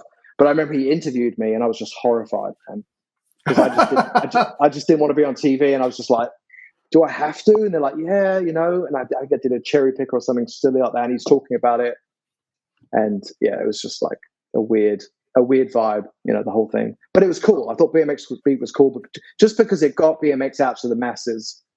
And I think that, at that point, BMX was established enough to where you had personalities in the sport. You had a Dave Curry, and you had, other people that were riding and that had good style and showed personality, and that came through in Pepe BMX was Beat. in it, wasn't he? Pepe, and they were interviewing people, and I think that was really key. Even though I hated the interview, I think that was different, because King of the Skateparks, you rode and you were gone, and none of the people who were there, they saw you, he's good, but they didn't get to know anything about you, and all of a sudden on TV you're just like, exposed. Oh yeah, where are you from? North London. Oh yeah, you do this, that, and the other. It's like each person, they sort of highlighted them as an athlete, and all of a sudden it sort of validated the individual and it validated the sport. And so I thought that was very important for BMX. Can you remember how old? What was you, about 15 at that point in time? I think 15. Yeah. What was the kids at school? What did they think of BMX? I think once it was on TV, it was like, oh, wicked, like respect. Oh, really? Yeah. I think prior to that, it was like I said, I didn't talk about it much. It wasn't a big deal in school, really. And I only shared it with a few people. I just didn't feel like people. I just didn't feel like people at school understood it. So I didn't. In fact, I mean, at that point in time, a little bit earlier, I would roller skate to school. And everyone thought that was cool, because they would set up bags, and we'd jump over these bags in the playground. So that sort of was like, oh yeah, that's cool. But BMX, I don't know. I just sort of kept it to myself. I don't know why. Yeah. Oh, interesting. Yeah. So, and I think there was. So you did 2 BMX beats. I think there was one in '85 and there was one in '84. Sounds about right. Yeah. Yeah, I'm good. You'll probably see some footage of them come up when this comes out because we've got some stuff. Yeah. And then you like at this point in time, you sort of what did you ride whole shot? One of them. Oh, just one of them. So I think you rode 85. So there was an 84. Do you remember? Did you not even go to 84? I can't remember if I went to 84 or not. I know I definitely rode one of them because I remember there was a situation. Same thing. Competitions just were not my thing. Where we had a practice area, and so we're practicing on the quarter pipes, and they were like, "All right, this is okay." And then at the competition, we got no time on the competitions course, and I went up, and I think I was getting pretty high in practice. I mean, maybe like 7 feet. And I went up to my first air on the quarter pipe, and I was like, I'm not going to go super high because I want to just make sure. And it pushed me out. I landed, halfway down the transition, handlebars, and all the way forwards. And I remember trying to pull them back, and I couldn't pull them back. So I did my whole run with the handlebars, like Chicago style. So once again, it was just like pointless for me, So another miserable competition story for me. But I thought it was cool because it was a big event, and it was it showcased BMX. And I don't know if it was on TV or not, but it got quite a bit of exposure in the magazines. Yeah, I think that the one you're on about is 85. I think my friend's got some photos of you there. Yeah, so it's the same as what Eric said. Eric said he got the practice quarters figured out, and then he did a worse version of what you did. He said, yeah, just totally slam. Yeah, I think he went into the crowd. Yeah, and it was and then later on, I don't know if this is true or not, but later on we heard that Hawkins, all the Hawkins crew, was able to ride the ramps, the good ramps, so they were like dialed in, and so we go out there and we're just making fools of ourselves trying to get used to this ramp in 45 seconds and trying to compete, which is ridiculous. So we had serious disadvantage. I don't know if that was true or not, but I there was a rumor that those guys got to ride the ramps, and I think that was also I don't know if it was that whole shot, but there was a rumor that went around because I think Craig, I don't mean to bag on you, Craig, but it was circumstantial. I think he just got back from this King of Skateparks in California, and he was used to that vert, and so they actually cranked the vert on the quarter pipes at some of the competitions so that he could ride it better. I don't know if that's true. That was a rumor, but it certainly felt like it. Like it felt like when we went up to air on these quarter pipes, it's like, what is this vert? Like it's just, I can't ride this. It's ridiculous. That's what Eric said as well. He said the same thing. Did he? Yeah. Okay, so maybe there did some truth to it. Yeah. Must be true. So when did you build your own quarter pipe in your backyard? Gosh, I mean, there was a whole series of ramps that were built in the backyard, and I've got pictures of the very first quarter pipe. It was against a tree. Same thing, like fridge, couple of doors. So I think I built that right around maybe, it was maybe about 6 months after the Track in the Woods article came out. All right. Because that ramp was getting destroyed all the time and people were vandalizing it. So I was like, fuck this, I've got a big backyard. I'm just going to, I had to go around a corner, but I had this downhill runway and I just built this quarter pipe against the tree. So it was a dirt, like mud run up to a quarter pipe. And we just started practicing there. And then I put more and more energy into that. And then eventually we moved the quarter pipe from the side because you had to go around a corner to straight on. So now you had a straight run at it downhill. And that's when we had a better transition. Still not vert, but it was close. And that's when we started getting much, much higher airs on the quarter pipe. Yeah. And then later on we went to a half pipe. But there was a lot of evolutions of quarter pipes that happened in that backyard. Yeah, I've seen. I mean, that picture you sent me is with the no help, like what you're saying. There's your vision of what you think of what it should be for me as well. Yeah. And then there's your sports center full uniform white suit vision. Yeah. And you I couldn't believe that I'd never seen a photo like that before. Of you just blasting that air, like no helmet, just like nothing, just a backyard quarter pipe. You see holes in the quarter, like so good, man. I love that picture. That's fucking great. Who took that? I've got, I don't know. Maybe my dad. I don't know. My dad was a good photographer. I think it was my dad, or maybe my mate. There was another guy who was part of our Highgate crew named Bun, who was a really good street rider. And I think maybe he took it. But there's actually a really great photograph that somebody took, and I think it was I don't know, maybe Joe Burlow. It was later on. He took a picture from the back of the ramp, and you could actually see what was holding it up and how dodgy this ramp was and how much the ramp shook when we rode it. And like, you'd air on it and land and like something would break, be like, oh, whatever, And we had, it was a mud runway to it, but in the wintertime we put planks down because it was too muddy, because you'd hit the wood and your wheels were still wet. So you just slide out. So we had about 30 feet maybe of the runway was just like plywood, just laying on top of each other, just so our wheels would dry out so you could actually air. Yeah. Oh, dangerous shit, man. Dodgy stuff. And then like Nick Phillip was riding that quarter pipe as well, I take it. Yeah. Yeah. And he had his own quarter pipe as well, Eric was saying. Yeah, he had an amazing setup. I think his one was a bit later because it was actually his one was really well made. And I think there was actually maybe an article in BMX Action that showed how to make a proper, like how to actually make the transition. Because prior to that, it was just like, oh yeah, this looks about right. Let's make it more vert, And then they actually had like you would cut the plywood, with a circular saw. Yeah. And so Nick's ramp was a proper quarter pipe. But it was also dodgy because I think it was about 5 feet wide because it was down the side of his garden. And we had once we started airing on, we realized we couldn't get the speed. So we built like a drop-in ramp that was about 5 feet high. So you rode along that, you dropped in, and then you pedaled down the side of this alleyway that was just not wide enough for your handlebars. And then you'd air and you come off of it. And if you didn't come off perfect, you were either into the house that was brick and steel drain pipes, or on this side there was a fence that you would like hit the handlebars and it would just like toss you, into the fence. You just get jacked. But what was cool about that core pipe, I think it was about 6.5 feet tall. There was a bush behind it, and then there was the road. It was Muswell Hill Road right there. So the buses would come up, and the people on the second floor were looking straight. And we would air and look straight at them and like point at them, on the bus, and they'd be like, "What the fuck?" So we always timed it like, "Oh, there's a bus coming, let's go," and try air, and people would flip out, and people would stop in the streets and watch. And I think there was a car crash once, like someone had stopped and looked up, and someone hit him. I don't know, but I remember there was a couple of times. Yeah, it wasn't good, but that was a cool scene too. Like Nick's house was just mad, It's just you guys around this time, you guys started getting like a good amount of coverage in some mags. Yeah, well, I think at that point Nick had connected with BMX Action Bike, and we sort of had a good rapport with Tim. I'd met Tim through Track in the Woods, and so Tim was sort of starting to come around more and just hang out and take pictures of whatever. And that was right around the time we started going more to South Bank and sort of street, banks and wall rides and all that stuff started coming into play. So what do you reckon that was, like 85 or something like that? I think 8.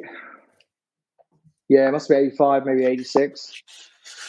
Yeah, because we were going to South Bank a lot, and when you're at South Bank, it was mostly skateboarders.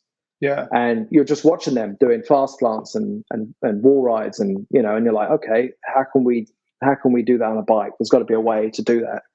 So, and there was some, some of the banks had a wall, so you could like ride up the wall off the bank. It's like, okay, that's cool.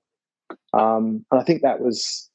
Yeah, I mean, that really was for me, was kind of the kickstart into what is now street riding, Yeah. It was just riding architecture really in London. And it became street. I was going to ask you about the street riding stuff a little bit later, yeah, but so you was going to South Bank in 85? It might, I think it was earlier than that even. Wow. Yeah, because there was a BMX scene there, wasn't there? Like flatlandy sort of scene. I remember Bob Haro came there once. I mean, it was kind of a thing, like especially skateboarders. When skateboarders came over, they would always go there. And I remember, I can't remember who it was. It might have been, I don't know if it was Soy or one of those guys did a rock and roll on one of the wall rides there. Like there was a bank to the bank to. Yeah, and he was rocking. I think it was Cab, maybe. Might have been Steve Caballero. Yeah, I think he's got a picture. That makes sense. Yeah. And just even wall riding that thing was awesome, And so, like BMX and skateboarding, from my perspective, was kind of like we shared a lot of the cultural, and we borrowed a lot from skateboarding, if we're being honest, looking at the tricks and the riders and the way they dressed and everything like that, And what were the skaters like to you guys when you first started going? Well, I was just going to touch on that. I think South Bank, it wasn't too bad, but where we got a lot of friction was like going to a half pipe, and living in London, there were a few half pipes. There was Ladbroke Grove, and there was a couple other ones in South London, and we just would show up. And I remember like showing up with, later on even with Craig, and just getting so much grief. You know what I mean? And I think that a couple of times we realized that we would show up, hide our bikes, skateboard, and we weren't that good. I mean, you could drop in to a 10-foot, and do maybe some, rock and roll. That was about it. So they're like, oh, more skateboarders, whatever. And they were obviously, much better. And then we try and bring the bike out. They're like, fuck off. What are you doing? Like we were like almost like conning our way into it, like trying to warm up to it. And sometimes we got away with it, but most of the time we didn't. But I remember there was a couple of really hairy situations where we showed up to a ramp, and people were like really hostile, like throwing shit at us, and like, it was pretty heavy duty, getting hit a few times here and there. Can you remember where that was? I don't remember what ramp that was. I think it was in South London somewhere. It wasn't Ladbroke Grove, but it was like that kind of vibe. It was very heavy skateboard. Not Crystal Palace, no. I went to Crystal Palace too, and that was really hard to get on too. That was I heard nightmares about it. You couldn't, because I think that ramp was like raised up, so even getting onto it was hard. And yeah, I went to skateboard competitions and watched guys there, skateboarding. But yeah, getting on that ramp was almost impossible. I'm interested to know where the real bad one was. We went to one in Brighton once where, we got attacked basically. This was early 90s. Yeah. We've had that same sort of thing. But I remember from being a youngster, like we were locals at Chingford, and guys would come down at the weekend and just tell us, "No, get off the ramp." Yeah, we was like we put screws in this. Like. Yeah, we actually built this ramp. Yeah.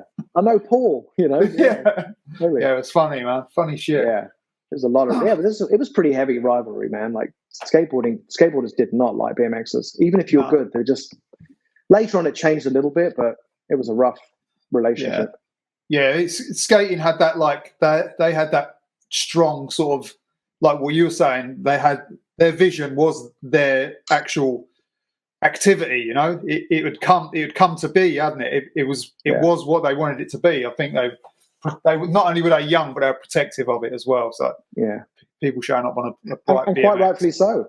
Rightfully so. I mean, they built, well, not Chingford obviously, but they built a lot of the original ramps, and they were skate parks after all. And we were coming to their turf, Yeah. So I get it, but you've got to get over it at some point. Yeah, totally. You just keep going, didn't you? So can you remember when Nick Phillip started Anarchic Adjustment?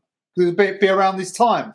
It was around that time. Yeah, that quarter pipe. So that was 85. That quarter pipe really got a lot of people hanging out at his house, and he was always playing music. And I remember we would go in there, and it was like BMX magazines everywhere, and music and culture, and he had all kinds of people over there. And I think at some point, he started coming up with logos and stickers. First thing was stickers, I believe, and a couple of T-shirts. And then he came up with a T-shirt, I think the one that glowed in the dark. And that was really the birth of it, And it was really kind of a, in revolt to the way BMX was heading at that time, which was UKBFA, quarter pipes. I mean, just very clinical, and we were hanging out at South Bank, and doing bunny hops over tramps. And so like our reality of BMX was so contrary to what BMX was becoming in England. So we were just like, we've got to offer something different. And thank goodness, Nick and Dave Curry had their connections with BMX Action Bike, because I think that those two people really are responsible largely for changing the direction of BMX in the UK, for sure. That's when I look at them old BMX Action bikes now, it's kind of like Dave Curry seemed to start that vibe. He was just a bit before Nick, and Nick kind of carried it on, because Dave Curry kind of faded out in around 86, didn't he? He kind of got out of it. He was doing other stuff, but Nick kind of kept going. And what Anarchic is basically a reaction to the sterileness of what was being pushed in other places. It was a you're probably good to get it from the horse's mouth from Nick, but from my perspective, it was an anarchic adjustment to BMX in the UK. Literally. I mean, it was it was an adjustment. We were listening to the Sex Pistols. We were listening to Anarchy in the UK, and we were just we were angry and we were pissed off, and we wanted to express our vision of what BMX should look like. And everybody else was against us, and everybody else was trying to stop us. So when real events started happening, like Mons Jam and some of those events, and even King of the Skateparks to a certain extent, it was like, okay, this is much more, indicative of what our culture and what BMX represents. People hanging out, and just the whole vibe of it all. It was different. Yeah, vibing. Yeah, I think that's a good. I've never thought about that before. It was actually like the name anarchic adjustment was what that's what it meant. Like 100%. It was an adjustment to what they were doing. That's fucking. I think it was very, very. It'd be good to talk to Nick about it. But I think Nick and I were pretty close during that time, and that, from my perspective, that's exactly what it was. It was a revolt to what we were seeing. Yeah. Oh, amazing. Yeah, I'd love to speak to Nick. I've tried to contact him a few times, but I've not got any. Yeah, it's a bit elusive these days. Yeah, I'm going to keep trying, because he's one of my. All you guys have been like the pick of the people that I wanted to interview. That's why I did so many of you first. So, but yeah, he's good. I love hearing these stories. So yeah, in '85 was Mons Jam, which is one I wanted to pick up on as well. Yeah. So that was like, how can you remember how that came about? Like, I can't figure out how people knew about it. I remember meeting Mon at a couple of demos, maybe Ladbroke Grove, like kind of more informal stuff, like skateboard, roller skating, BMX all thrown together, which again felt much more organic than the clinical demonstrations that we were seeing. And I remember meeting him and being like, this guy's cool, man. Like, you know what I mean? Like he's an awesome, roller skater, and he had a vibe, and I heard he had a ramp. I think we went out there a couple of times and rode it. And then I think he probably just threw it together and said, hey, we're going to do this, we're just going to have a jam. And it was all sports, but ultimately there was the BMX competition, and a lot of people showed up. It was an amazing event, and I think it was over a couple of days. And I remember we actually had a tent. We camped out behind the ramp, and so we slept the night out there. Didn't sleep much, and then the next day it was just riding. But again, it felt much more real to me and much more organic. The whole vibe of just hanging out, and riding when you wanted to ride, and it was much more. Even the runs were very relaxed. It was just like, oh, go on, you go, no, you go, all right, yeah. So it felt like more of a jam session versus the UKBFA. You're sitting on a quarter pipe for 20 minutes, and then you get to drop in and ride a quarter pipe you've never ridden before. I mean, it was just very different.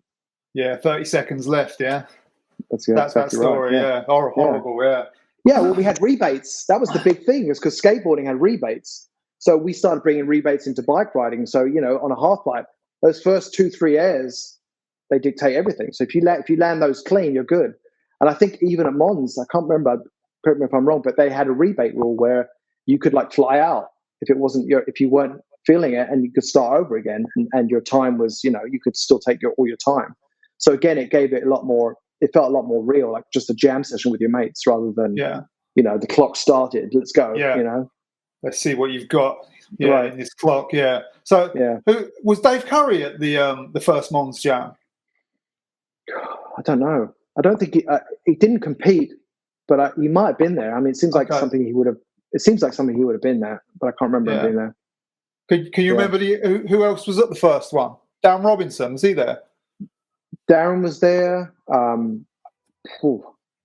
want to say Jason Lunn was there, and Mackenzie and Damon. I think all that crew was there. I think it was the first one where Craig and Neil showed up and they took off. Like, that's it. Yeah, because there was that bullshit magazine that was going around that was really targeting. And I think Mon might be part of that. That sound right? Was that targeting Hawkins? Yeah. Okay. And I think he saw it. I don't think he saw it at Mons, but he'd seen it at Romford. Okay. And then I think that there was a new, we were always looking forward to the new bullshit, and it would come out. I think they had a new version there, and I think Hawkins probably heard that the magazine was out there. He was probably horrified, and we're not going to have this, So I think they bailed based off that. Oh wow, yeah. No one else knew why they left, but everyone knew they left. I mean, I'm just making an assumption, but I think that's probably had something to do with it. It sounds like something that could have happened. Yeah. And then was that after the first Mons Jam that you started building a half pipe? Or did you already have a half pipe? Well, I think I had 2 quarter pipes. I had the quarter pipe at the bottom of the garden where we had the downhill runway to it, and then I built another one over here.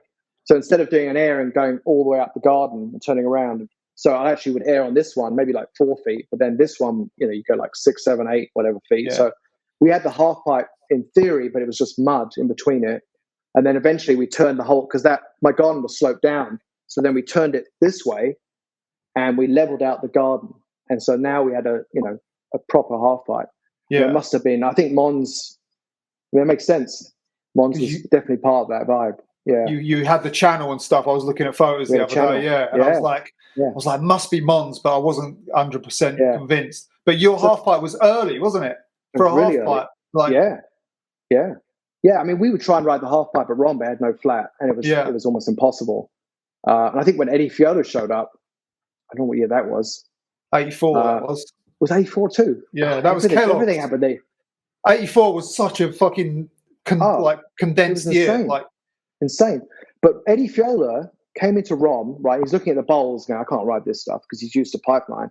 But he went to the half pipe that had vert on it, proper vert, and he climbed up onto it, with no flat, and just starts airing 2 or 3 feet out, which back then, I mean, no one was.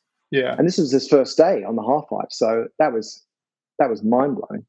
So, but the first half pipe was we built a canyon, but what you couldn't see is on the other side we just had 1 quarter, so we didn't actually finish the other side of it. So we would ride this, and then most of us aired to the right, so we'd air the canyon, and then that was it, and then try and carve back to this quarter pipe, and then eventually, with the help of Paul Wright and a guy named Gary Clegg, who was like a construction guy, we built the first proper half pipe where we actually had 2x4s connecting it.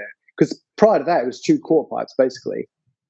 We didn't really have a structured flat bottom, but then we finally got the flat bottom in, and we leveled out the entire backyard. So we were just digging into the side of the hill, because it was angled. So we got it all flat, and then we built the entire, structure, and then the full size half pipe. And I've actually got a photograph of the ramp before it had ply on it, just the skeleton of the half pipe. From my window looking down, and you could see all the guys helping out. Craig's there, and Paul's there, and Gary Clegg's there, and everyone was just helping out. It's awesome. Yeah, I knew Gary Clegg. Actually, Gary Clegg was no way. I met him not so long ago, but I met him when I was a young boy. We went to Crouch End, and we weren't allowed on the ramp because we was on BMXs. It was pretty funny. Yeah, we were only interesting. We were 14 or something, Okay. And then after that, we ended up riding. We ended up riding there eventually, but the first time I went, they were like, no bikes. We were like, fuck. Yeah. We just Gary was awesome, man. I mean, he was a skateboarder, but he loved BMX, and I met him. He lived in Muswell Hill, and I ended up sort of living with him for a while.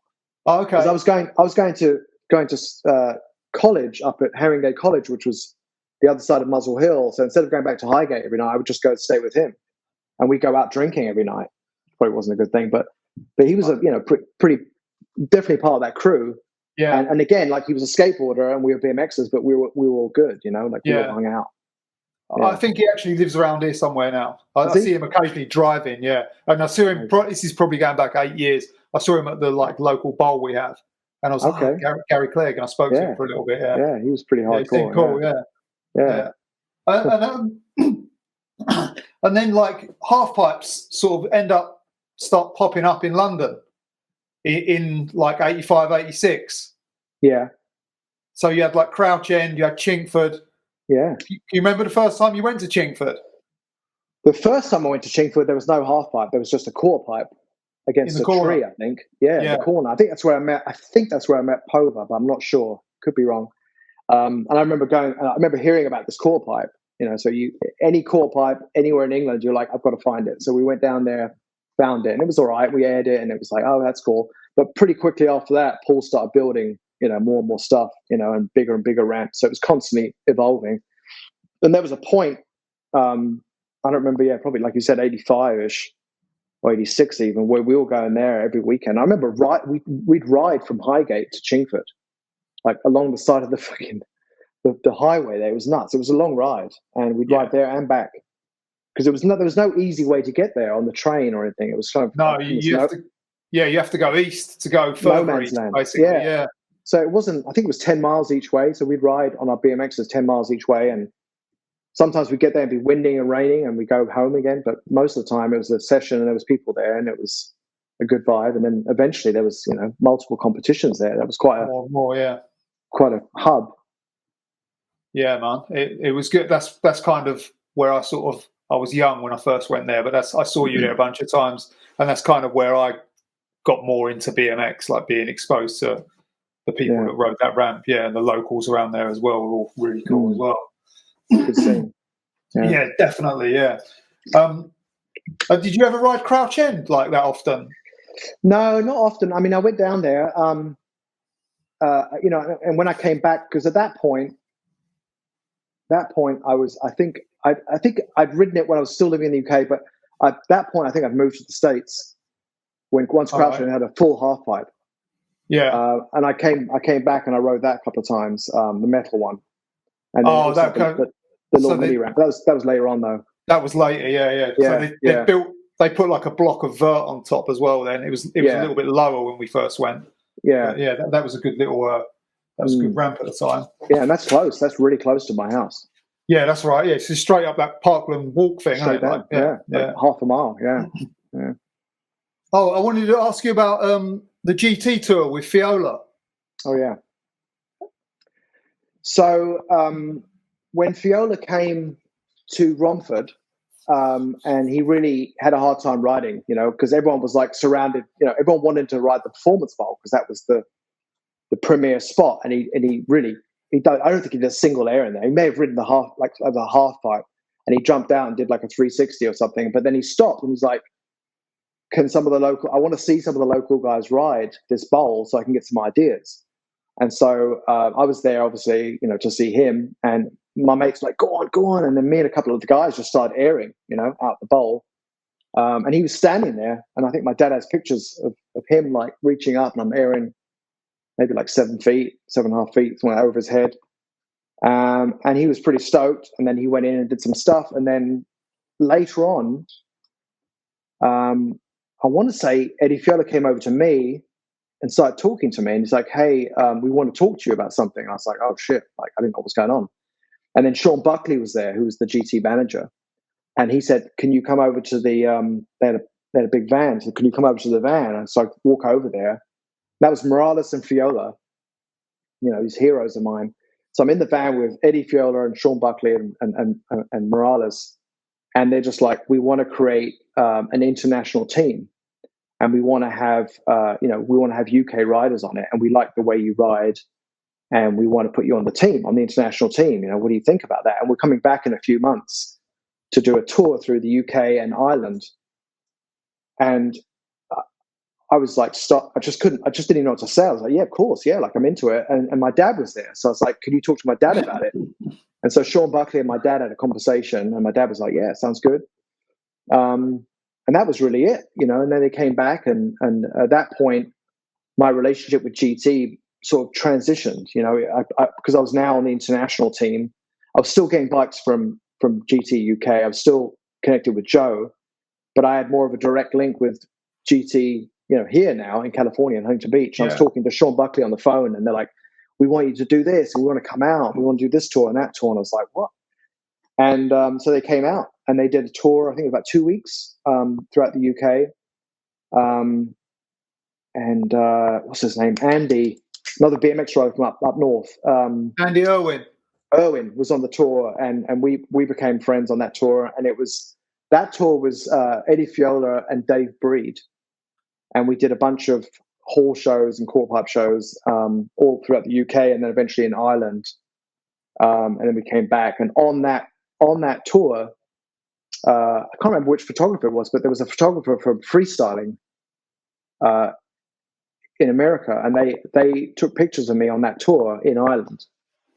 And I think the picture they actually put of me doing some kind of a flatland trick, which was bizarre to me. But they featured that, but they mentioned my name, and they mentioned that I was like, whatever, I was called to hang out. I can't remember what they said, something along those lines. And Eddie Fiola came up with the name Dino Force. Yeah, I remember. That was my nickname. Yeah. And so it was like, I don't know, all of a sudden I was like an American magazine. And that was like, even though it was a small picture, a small thing, But that was kind of a big deal. And then after that tour went really well. And Eddie Fiola went, from my perspective, went from this guy that was just untouchable and beyond all limits to like kind of my mate. Like we're hanging out and we're airing the same way. We both do one hand, one foot is the same way. And so we're just like messing around, just having a jam, on the quarter pipe. And so we became, and he had a great sense of humor and we were bantering back and forth. And so he just became a friend in a way, which was mind blowing itself. And then, I finished that tour and I go back to Highgate Wood and I'm at school doing my GCSEs and going, what just happened? And then I think about a month later, I got another phone call from Sean Buckley, and he talked to my dad too. And he said, look, we've got a US tour coming up and we need you here. I remember it, June 11th. We need you in Huntington Beach, June 11th, because we're going to head out a few days later and we're going to get you a new bike and dial you in. But it's 2 months on the road. You're going to hit 32 states of America. You're basically going to drive around America for 2 months nonstop and doing shows with some of them with Eddie, but it was mostly Dino DeLuca and Brett Hernandez. And Eddie was on some of the tour too. And so, of course, I packed my bags and came over to the States. And that was it, man. That was the game changer for me, being in America and actually living sort of the dream, if you like, and touring every day. And we had a good quarter pipe, we had a good launch ramp. But also in that time frame, I got to ride some of the skate parks in Los Angeles and all over America, really. And that sort of, I don't know, it opened my mind up and I realized, this is a profession. Yeah. This is not just a hobby. It's something you do on the side for fun and maybe get a free bike, because they were paying me to do shows. It wasn't very much, but I think we had a stipend every day where we had $15 or something for food, and then we get a paycheck at the end of the week. And it's like, what? Like, this is a job? Like this, you could make money running a BMX bike? It just was like, something clicked in my head. It was like, okay, this is a different deal altogether. So yeah, that was what was Dave Curry. Was he on GT? He was on GT, yeah. Okay, and I think he also had a direct connection because at that point he was kind of flying back and forth quite a bit to California, and he was coming back with these stories like, oh yeah, I was hanging out with Bob Morales yesterday. We're like, what? And he's got all the gear on and he's got all the latest stuff, And so Dave was kind of this transplant that was just going back and forth to California and coming back, and we'd meet. I remember at that point I was quite involved with BMX Action Bike and Nick, and we'd meet at the Action Bike offices and we'd sit down with Tim Leighton Boyce and all these guys and just talk about Dave's trip, in California. It's like, oh, we did this, and then we hung out with Rich Segura, and then we went to Pipeline, and then we went to Del Mar, and it just seemed like a fairy tale. But we would just sit there and listen to Dave and just listen to these incredible stories. And he'd bring back all the latest product from California. And it was crazy. So yeah, Dave was. So he was going early to Cali, yeah. Very early, and going, bringing back these stories, bringing back equipment, and also, helping with the vision of BMX Action Bike, and also with Nick directing it, largely. Yeah. So that US tour you had the cover of Action Bike for that, didn't you? You was like, that's right. When I came back, yeah. And I've got it somewhere. I was trying to look for it just like earlier on, and I only just noticed the other day that there's an American flag in the background. Yeah. Oh yeah, like it's like a scratchy, where you're doing like kick turn or something, but like the background is American flag.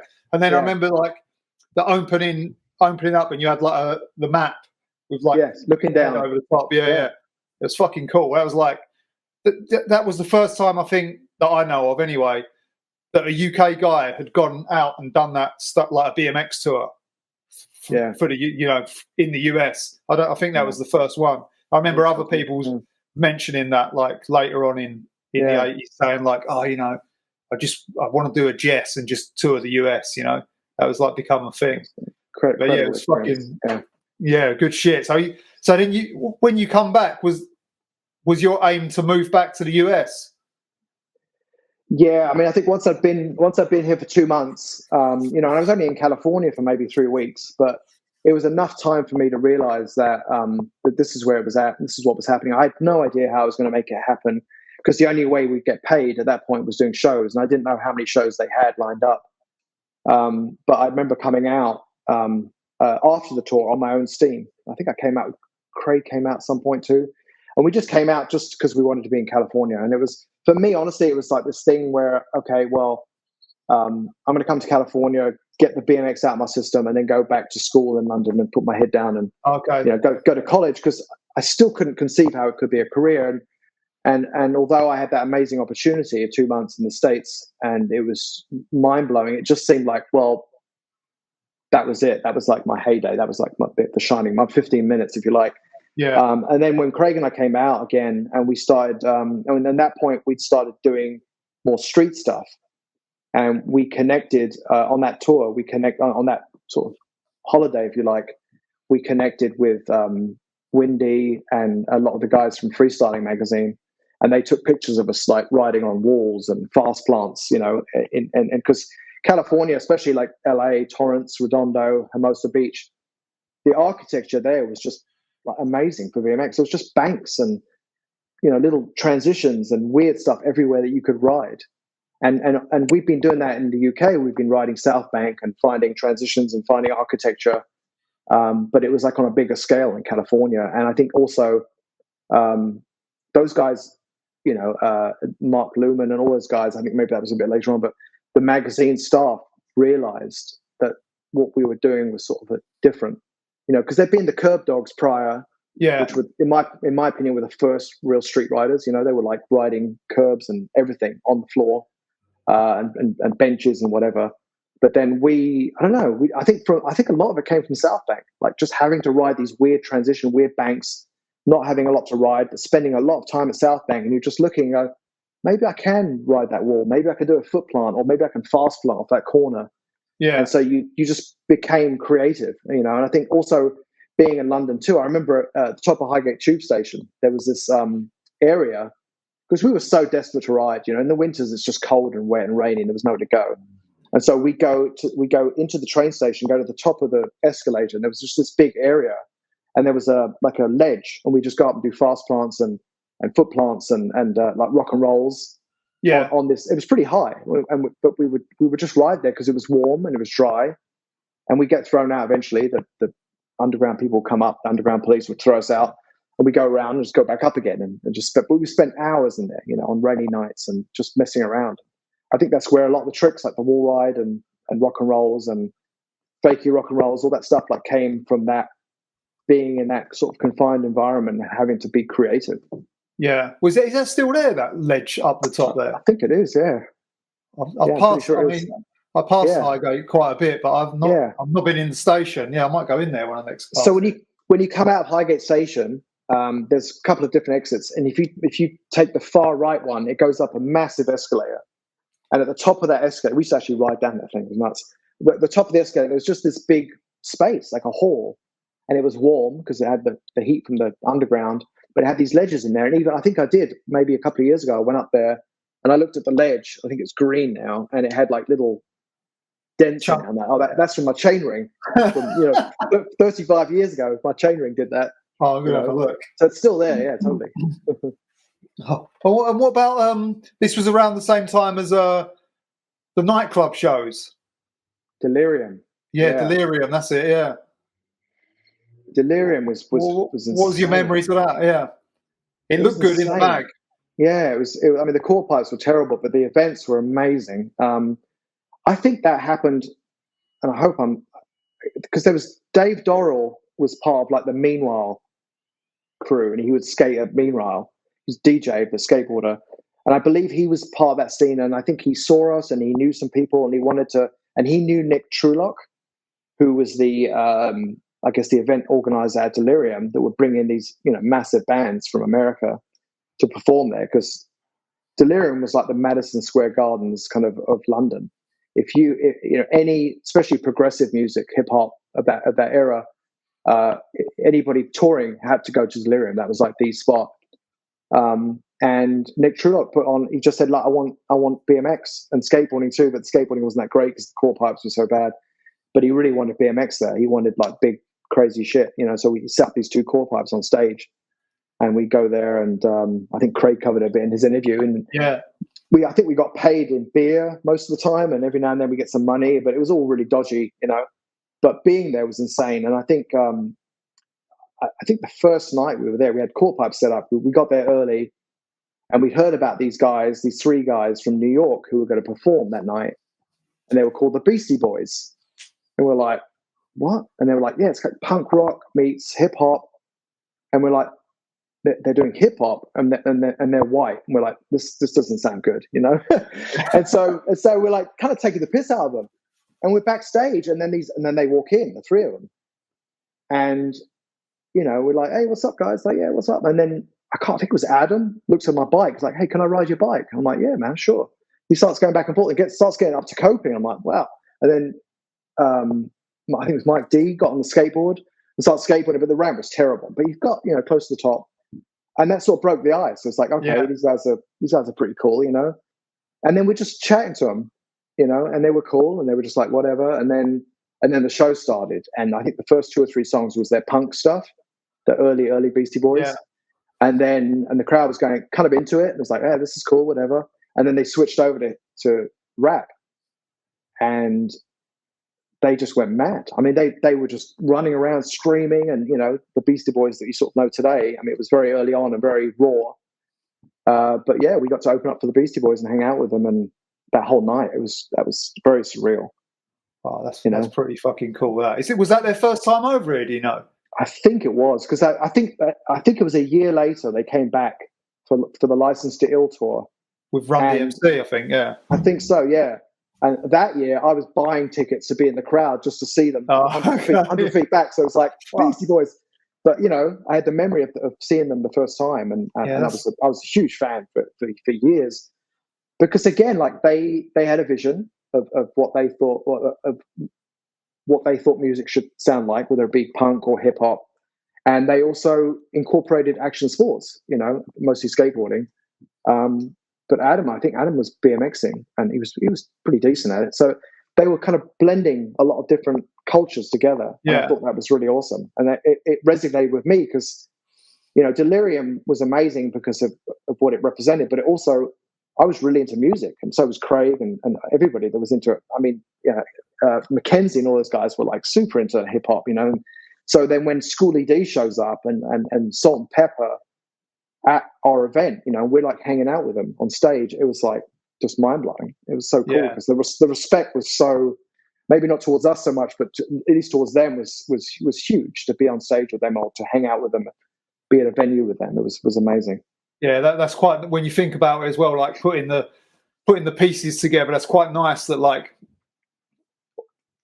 what you were saying earlier, where BMX was just like going in a shitty direction, and you guys were kind of like tweaking your own version, and then to end up like with them, the music colliding on the same stage as like the BMX that's a fucking pretty fulfilling, like nice, right? Yeah, to confirm that your vision, what you thought would be legitimate, what you thought was right, actually was starting to happen. Yeah, this is where it should massive be. Scale. Massive scale. That's very nice. Yeah. The pictures were great in the mags. Like there was cartoon characters and stuff in the background, weren't there? Like Marvel characters and stuff. Yeah. Oh, the whole thing was surreal. It did look cool. Yeah. It was crazy. Yeah. Where else are we? So, good old days. Yeah, man, I love it. Man. I love hearing these stories. I'm fascinated by them. So what I also wanted to touch upon is, not only was you guys like going head to head with a BFA, but the BFA ended up using a picture of you for their license. How ironic. Which I didn't know until like recent. Yeah. I mean, they didn't naturally. They didn't ask for it. I think it was like a silhouette of the air from Mons Jam. It's the high air. Yeah, it's the high air from Mons, but it's flipped the other way. Right. Okay. And like, it's like a trick ramp underneath it. Yeah. I was like, when I saw it the other day, I was like, what the fuck? I think someone mentioned it on Facebook or something, and you were like, yeah, that's me. Yeah. And I was like, holy shit! And I didn't know until. And then when you look at the picture, you can clearly see what a fucking clusterfuck that was, man. It was just weird. I mean, there was so much drama there. I mean, I remember Nick like getting into arguments with all the organizers, and it was just in those competitions. And again, I know that they were doing it because that was all they knew. That was their way of packaging BMX was, you know, competitions in halls in the middle of nowhere. Thank goodness that didn't prevail. But that probably in the long run probably worked well for people who like you, who because the reaction to that is going to be stronger than if it wasn't there.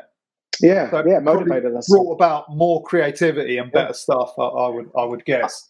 I just remember there was one competition. I think Nick Phillips entered it, the UKBFA competition, and Nick was the total antagonist of it, right? So I'm surprised they even let him show up.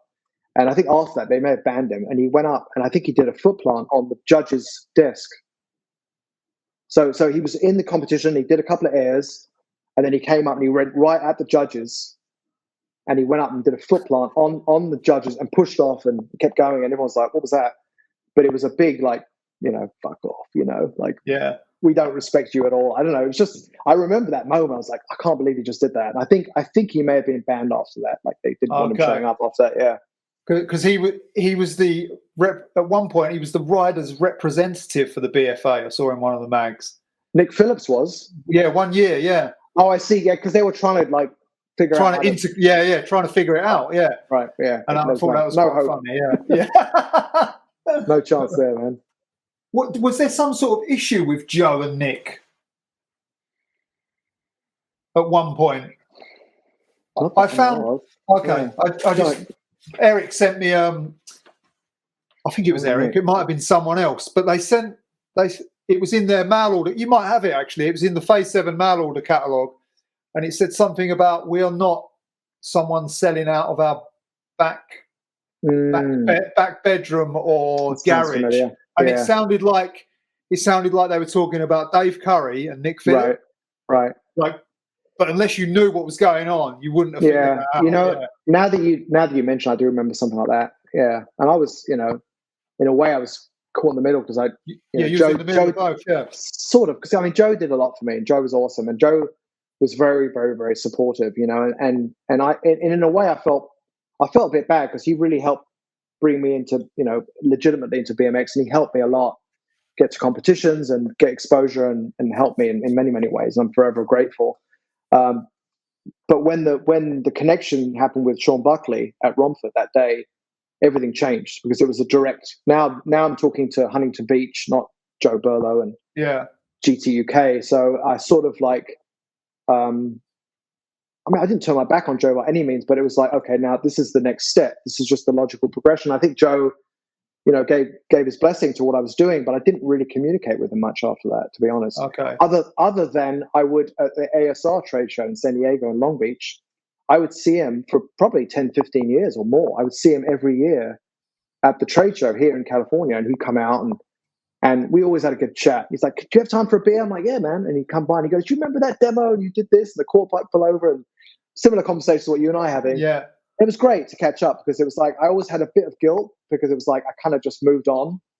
But being in America, it made no sense being sponsored by Phase 7. Of course. Yeah. So once I'd moved, it just didn't make sense. And that relationship sort of like, it's like breaking the umbilical cord, of my UK roots in a way. But it was nice to have that time with Joe at the trade shows and just catch up and have a good laugh, Yeah, I think he's often overlooked with what he did for some BMX riders over here, which is a shame. Yeah, racing, everything. He was very supportive. And at that point of time you're talking about where you moved to the US, BMX was leaving that store at that point in time. It was becoming a skate store anyway. So it was the right thing to do anyway. But I do. I would like to hear more stories of Joe because I do think he's overlooked. No one really even remembers him in BMX. Really, which is a shame. Yeah. I remember him. Yeah, me too. I mean, he was instrumental to my, trajectory into BMX for sure. Yeah, and it seemed like he didn't have a BFA mentality either. No, he didn't. He didn't care about competitions. More open. Yeah. It was more open. Yeah, totally. And then sort of like we get to sort of 87, and we get the big ramp at Chinkford. Can you remember riding that? The really vert one. The 10. It was 10 foot. Yeah. It seemed huge at the time. Yeah. You and Craig used to come down like quite often. Okay. Yeah. And you got like quite. We couldn't even get out of the top of that when that ramp went up. We were like, fuck, we're doomed. We can't even get to the top of it. So we all had to ride the quarter pipe that was made of the old. Yeah. The quarter was made of the old half pipe. Right. But you guys used to come and like get 8 foot or something. And I just remember there was only you and Craig that could ride that at that point in time. A couple of the others, it took a little bit longer, and they slowly got the hang of it. Yeah. Well, we were riding, Craig and I were like traveling around London a lot. So we would go to Ladbroke Grove, and we go to some of these, or Latimer Road, sorry, and we go to some of these bigger, like, gnarly 10, 12-foot ramps with vert, and so we were getting used to riding like real vert, not Romford vert, but real vert. And so, when that ramp came up, I remember going down there and I was like, oh man, this is a beast. And, Paul built it. And I think I remember right, because you could get in behind it and he had the 2x4s almost touching on the transition, right? Because he knew a lot of guys were going to be riding it, and you guys would be dropping the bikes from 20 feet. So he made that thing like it was, bulletproof. And that thing was so solid, and the speed, you could get off it was, it was the most perfect at that point. Probably a little bit too much vert for me at the time, but probably the most perfect vert ramp I'd ever ridden at that point.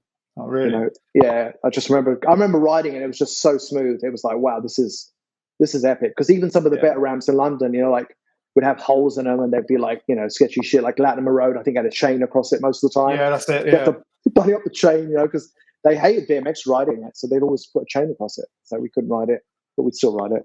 Yeah. Yeah, no, I remember seeing like you guys ride that and being like, fucking hell, like I don't even know how they're doing that, but yeah, it was good to see anyway. So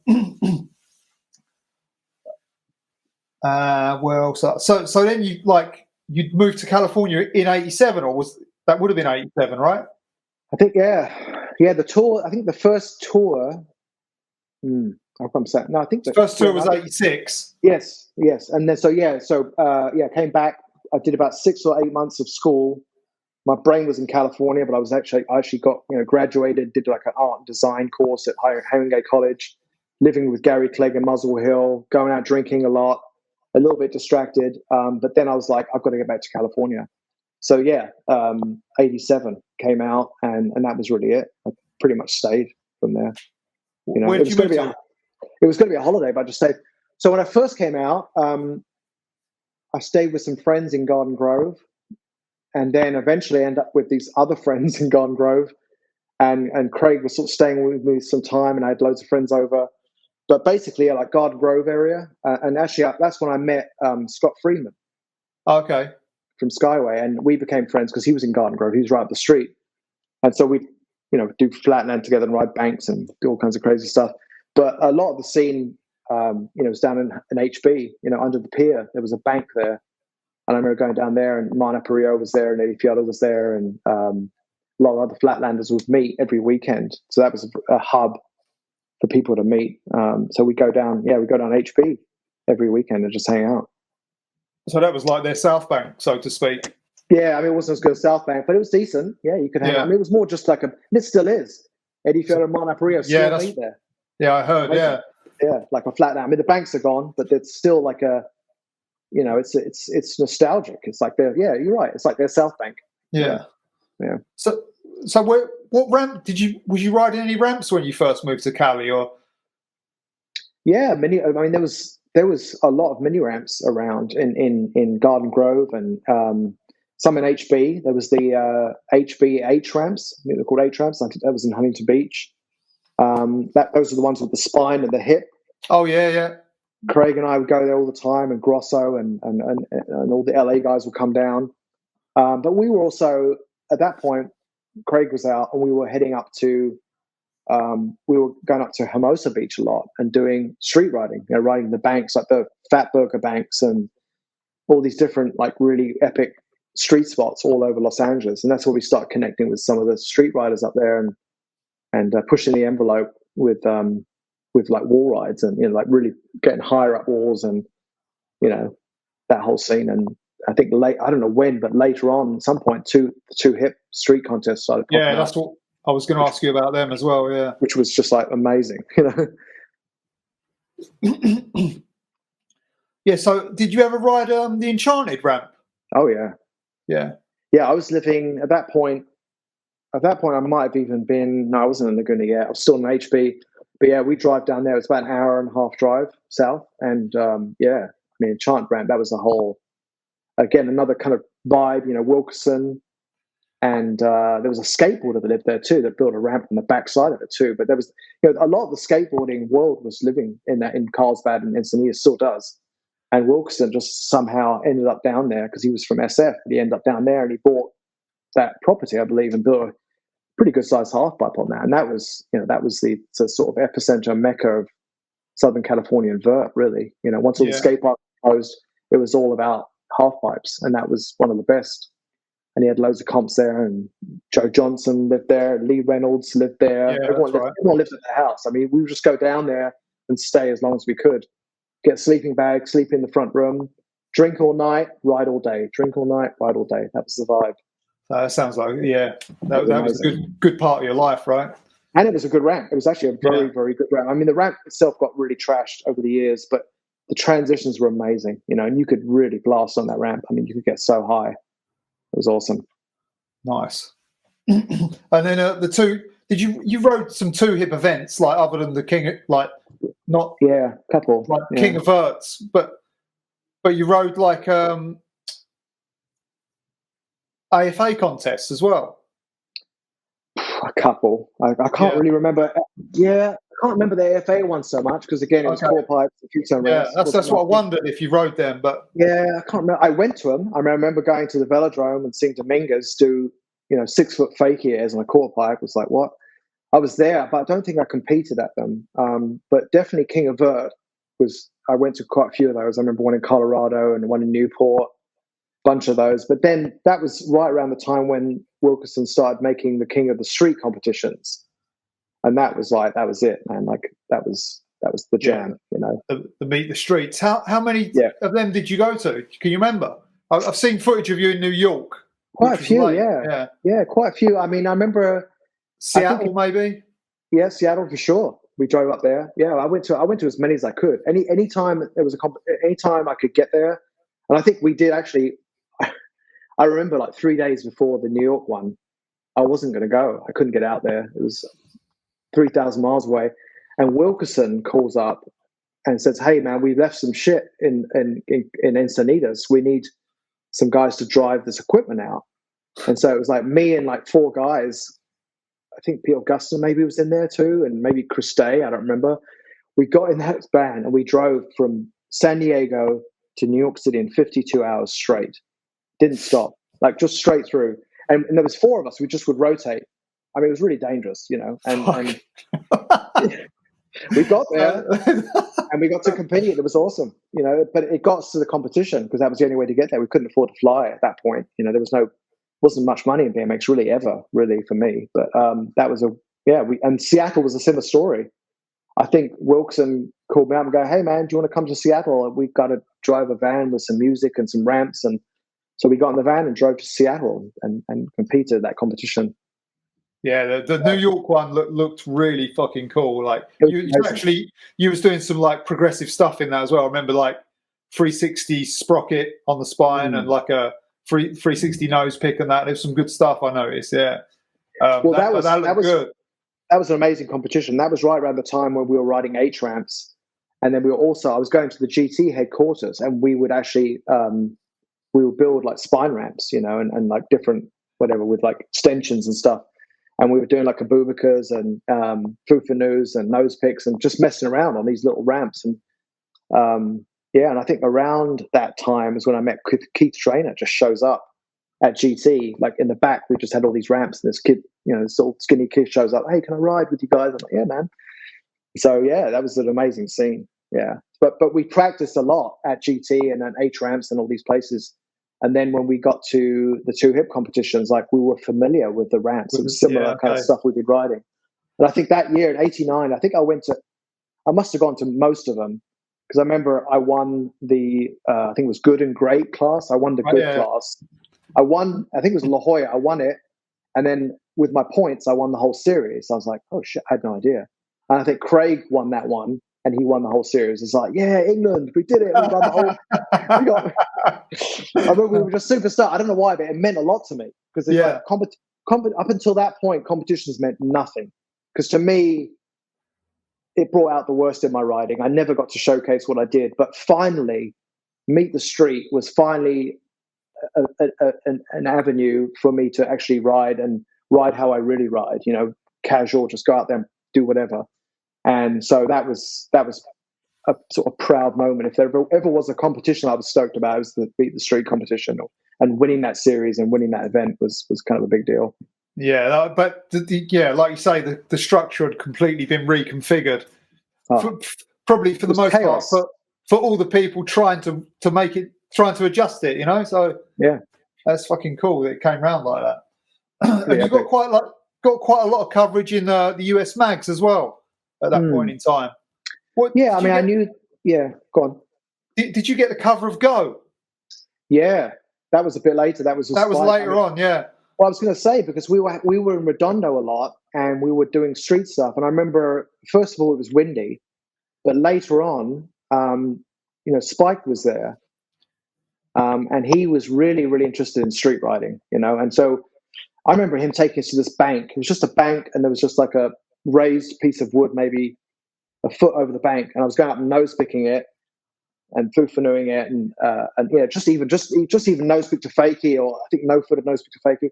And he was taking pictures, and he had a wide angle, 15 millimeter, and he was getting really low. He understood it, he understood street riding. And so he made it look awesome. And so I knew when I was shooting with Windy or Spike, the photographs were going to come out awesome. And that photograph you mentioned on the front of Go was probably the pinnacle for me, because it was in Los Angeles. I think it's a church, or no, it's next to a church. It's like an office building. It has these natural quarter pipes, and one of them is like a spine, and Spike just says, "Hey man, there's these banks, and I want to shoot you on these banks, and it's a bust. You're going to have like 6 airs on it if you're lucky, but I think you can do it, and let's do it." And we went up there, and sure enough, we got the shot. We got the 1 foot invert, and then actually we got chased out, and that was it. And I thought, we haven't really got it. Didn't feel that great. And back then it was all slides, so you didn't know if you had the shot. And then we took off, and we hung out in the car. We're like, where can we go next? And Spike's like looking at the quarter pipe, and because it was a spine section, and he's like, "I think the security guard's gone back inside." And we're like, "What, really?" He goes, "Let's go back." So we went back. I think it's when we shot the nose pick. Oh, okay. The nose pick sequence on because it was really dodgy. It was like it was angled too. And it was rough, and then we got another 1 foot air invert. I think that may have been the one for the cover. So we went back, and then he chased us again, and then we were done. But hanging out with Spike and Windy, and that relationship with the photographer as a professional rider was so important. Because they would take you to a place where they felt like you could pull off the shot and pull it off quickly. And so that relationship, it was a mutual relationship. You know what I mean? Like, you go all out because I knew Spike and Windy would capture the shot. I knew they had a vision. So you'd try that a little bit harder for them. And so it was like a very, like kind of mutually beneficial. Confident, yeah. So confident in what they're doing. Once you develop that relationship, you get more phone calls. "Hey man, we're doing this thing, or we're going to test this bike out. Can you come out and check it out?" And so you got in the magazines more with that. Yeah. Was the nose pick? Was that where you had the pink bike? I think I've got a photo of one of them photos. The Spike Jones, on the bank. Yeah, fluoro pink. Doing can nose pick fakie. It looked like white tires. I think it was. Yeah, that's it. Yeah. White wheels and tires. Yeah. So like, this is round about the same time as you filmed some stuff for Ride Like a Man. Yeah, with Eddie Roman. Yeah, Eddie Roman. Yeah. And that was that ramp setup you were talking about, like the small. We did, eight ramps. Yeah. But we also filmed some stuff down at Mouse's ramp in Carlsbad. Yeah, that's right. Yeah. And Craig was sort of living there part time, and so we were sessioning that ramp like big time, because it was 8 ramps was cool, but 8 ramps was probably about 5 feet high, and Mouse's ramp was about, it was all different heights actually, but the highest section was about almost 8. The spine was about 6, and then the other end was about 5.5. So it was like this weird thing, and it had pool coping on it, and so it was just endless sessions there, on the spine, and all the guys from LA, Chris Day would come down and do crazy shit on his bash guard on that spine ramp. It was just sessioning, just like all the time. And then I was stoked because Eddie came over and filmed us on the ramp. So again, it was like kind of coming, capturing us in our natural environment, rather than at a competition or something. Yeah. So I Yeah, thought no, that was cool. the Mouse's ramp got a lot of good photos as well around that time. Yeah. There's some stuff, English stuff of you like doing airs and spine stuff, and that was like I think that was the first spine ramp I'd seen a BMX on. Was that Yeah. one? And There was, it was two pieces of coping, but it was pretty skinny. So like when you yeah, were nose picking it, you had to really like make sure you're spot on, you know? yeah, pretty big spine as well for back then. To Yeah. be fair, Yeah. so this is like around about the time that you kind of started drifting out of riding, No, that was, I mean, I was still pretty heavily into it then. or or you rode for Haro. I saw. Yeah, there was right. So what allowed me to stay in the States really more than anything was doing shows. So I don't think I ever got a salary from GT or Haro or any of those guys. But what I did get is they would book me for shows. And so I was doing shows. And this started in '88. Brian Skura, who rode for GT, had his own sort of program where he'd go into schools and fairs and do shows. And somehow I got connected with him, and we worked well together. And actually Dave Volker was working with Brian Skura, and Dave was living in San Diego, and it was too far for him to travel. I think him and Brian had some bit of a falling out; they weren't getting along. And so I remember talking to Volker about it, say, "Hey, Brian wants to hire me. Like, what do you think?" You know, and because Skura was kind of a little bit more conformist. Yeah, He wasn't hardcore, and he wasn't street, but it was a great way to do demos and see the country and make a bit of a living, BMXing. So I remember talking to Volker about it, and he's like, yeah, we had a falling out, but he's a nice guy and he's fair and whatever. So I ended up meeting up with Skura, and we did a couple of shows, and we got along really well. And so he was like, I want you to stay. So he really was a big integral part of allowing me to stay in the States, because without that income from shows, I probably couldn't have made it, because there was no real money for me in BMX. But that was for GT, not Haro. That was for GT, but okay, it evolved. So eventually that whole show that whole program that Skura had, so he had all these school shows lined up, mostly around Southern California. He sold that program to Haro. Oh, okay. And there was a guy down at Haro, I can't remember his name now. He was a team manager, and he took that on, and he made it a lot cooler, in my opinion, than what Brian had going on.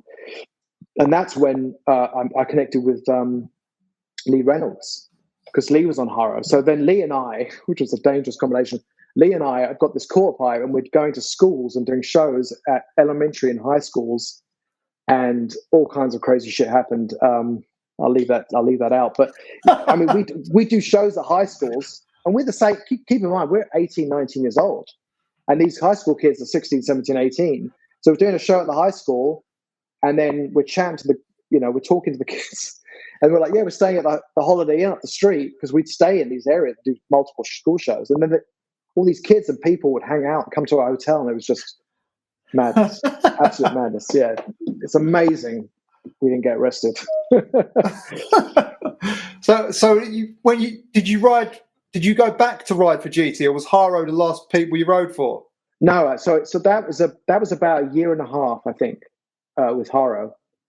And I really, and that was a really amazing time, because I mean, yes, there was the shows, but I also got to ride for Haro, and I got to do tours with Haro. So I went on tour, I think twice, with Lee and Rick Moliterno and Joe Johnson and all the heavies, all the Haro heavies, and of course Wilson and even Blyther at that time.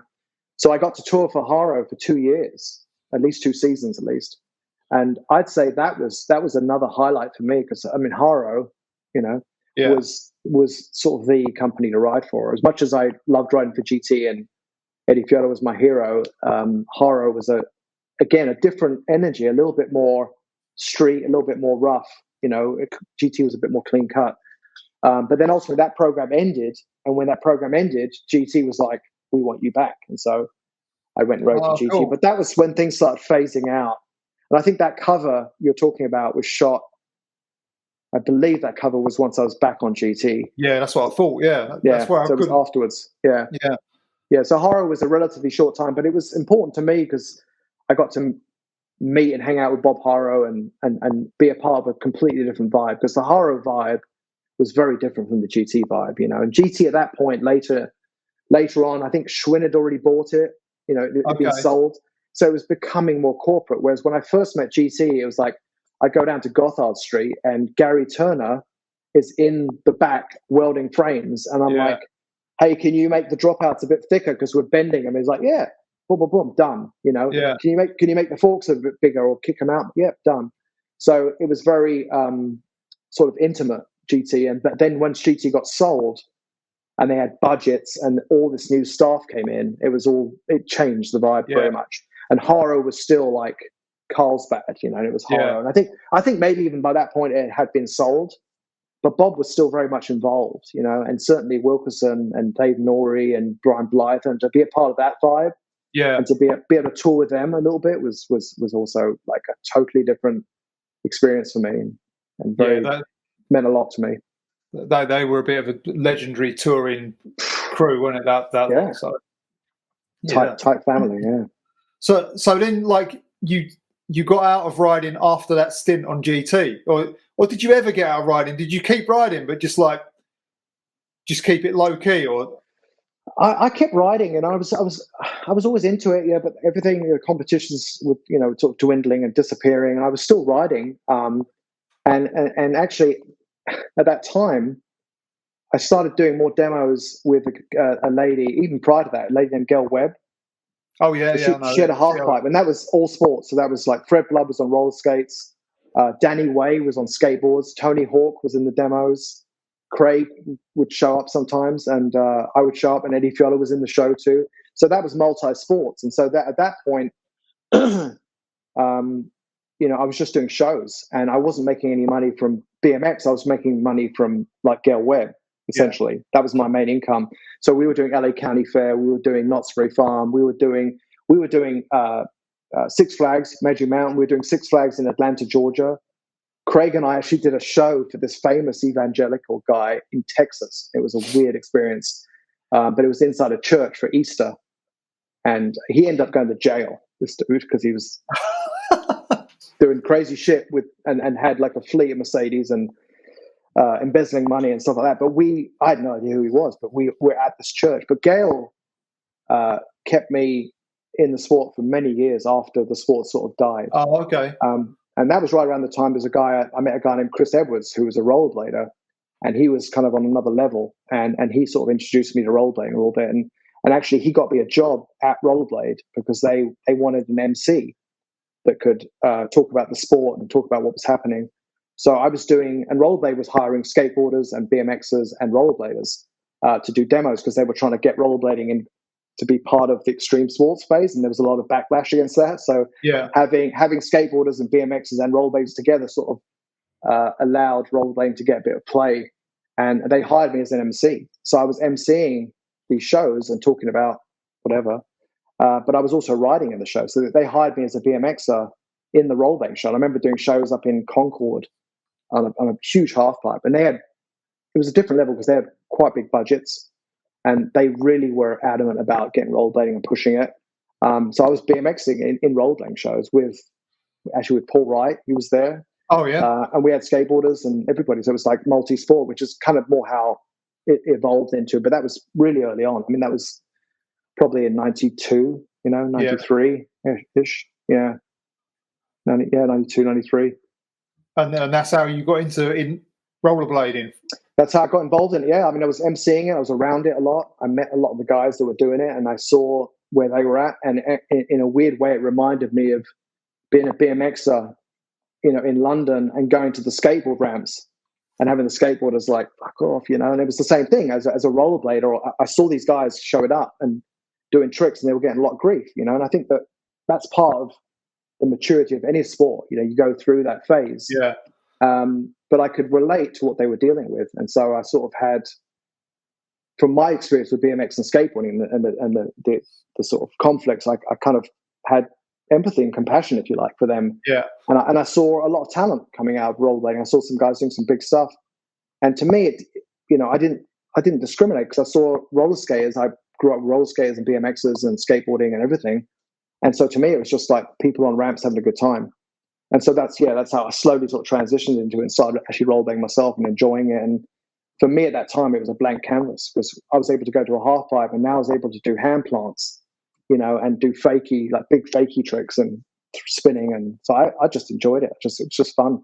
And that also incidentally turned into a career for me, which went on for many years. But I would do both for many years. And Gail hired me as a BMXer.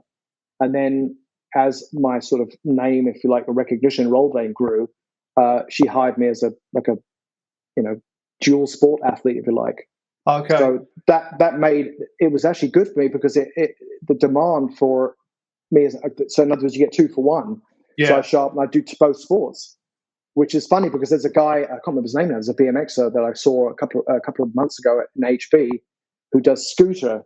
He's like a pro scooter dude. He does triple backflips, but then he switches and he rides his bike and he fucking wins BMX contests. Like, I think he won the competition in HB.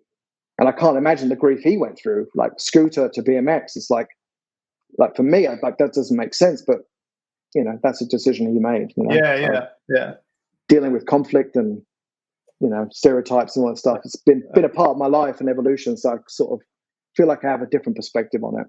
Yeah, I think sometimes that's good for a character as well to go through that, to go through some sort of trial to get out the other side. How much you want to do it. Yeah. What doesn't kill you only makes you stronger, right? No, yeah, exactly. Yeah, I think there's something to be said for going against the grain and not going with the masses, doing something different. And I feel like we did that with BMX in a way.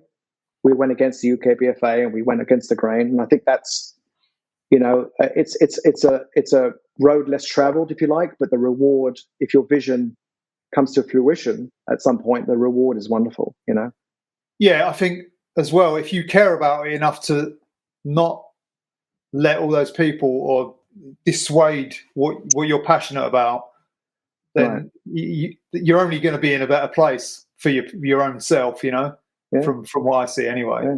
Yeah. If you're just going to quit, like, this is too much grief, then it's not going to lead you anywhere. Right. Is it? Someone criticizes you and says you're lame. Like, why aren't you skateboarding? Why are you BMXing? Or same thing with rollerblading or even scooters. Like, whatever it might be. Whatever makes you happy, man. Like, it's cool. Like, and I get it. I mean, we're tribalistic people. Right? We even with BMX, there was like, there was UKBFA, and then there was the hardcore guys, and then there was racing, and then like we'd all bag on each other. So even within a tribe, there are splits within the tribe.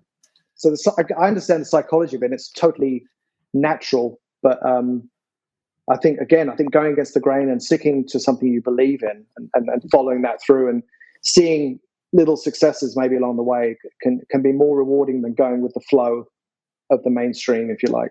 Yeah, and I think that going through those stages when you're a young, like a teenager, is when the test is. Like, it's easy for me and you to go, oh yeah, well, fuck that.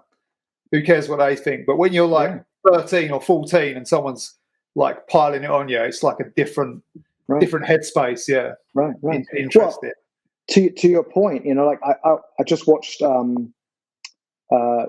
Was it Till the Wheels Come Off, that Tony Hawk documentary? Yeah. And Tony and I mean, we did shows together for years. So I have a lot of respect for the guy. But listening to his story about how, as a skateboarder, it was the jocks at school, and as a skateboarder, he was ostracized and picked on and beaten up. I mean, I didn't know how bad it was. And then even once he got into skateboarding, he was an outsider of skateboarding. Yeah. And he was ostracized for being all technical and doing techie stuff, and and so everything's clicky, man. And if you have the character and the strength to stick with what you believe in and push through with it, I think that says a lot about things. Yeah, I think it's good. Man, makes a better human, doesn't it? If you've been through some challenges, I think you're a better living being at the end of it. I think so. I think so too. Yeah. All right, man. All right. Well, we've been going for a fucking long time. Oh yes. My goodness, it's getting dark here. I wanted to ask you one more thing. I wanted to ask you about wrist guards. Okay. Oh yes, of course. Yeah. Because I noticed the picture you sent me of Dave Curry. He was also sporting wrist guards. Yeah. What was the story of the wrist guards? I don't know what his story was. My story was in my backyard on the very first quarter pipe, the dodgy one with a Faze 7 written on by hand. Okay. I was hanging out with Eric Steele, Goofy Foot, and I saw all the variations he was doing. Right, he's doing Wiltnares, he's doing everything under the sun, and his lookbacks were amazing. You know, like, and I'm going, well, I need to ride Goofy, right? So I start riding Goofy, and I had a coaster brake, and I start airing, and it feels really weird. But I start getting 6, 7, 8 feet on the quarter pipe. I start doing 1 foot inverts, and start getting the bike really inverted. And I start doing 1 hand, 1 foot inverts, and somehow I went up. And I don't know what happened, man. Like I just got squirrely, and it's like writing with your wrong hand. Like it's just very awkward. And I remember just throwing the bike. I had no helmet on, throwing the bike. I was probably about 8 feet out. Core pipe was about 7.5, 8, so 16 feet.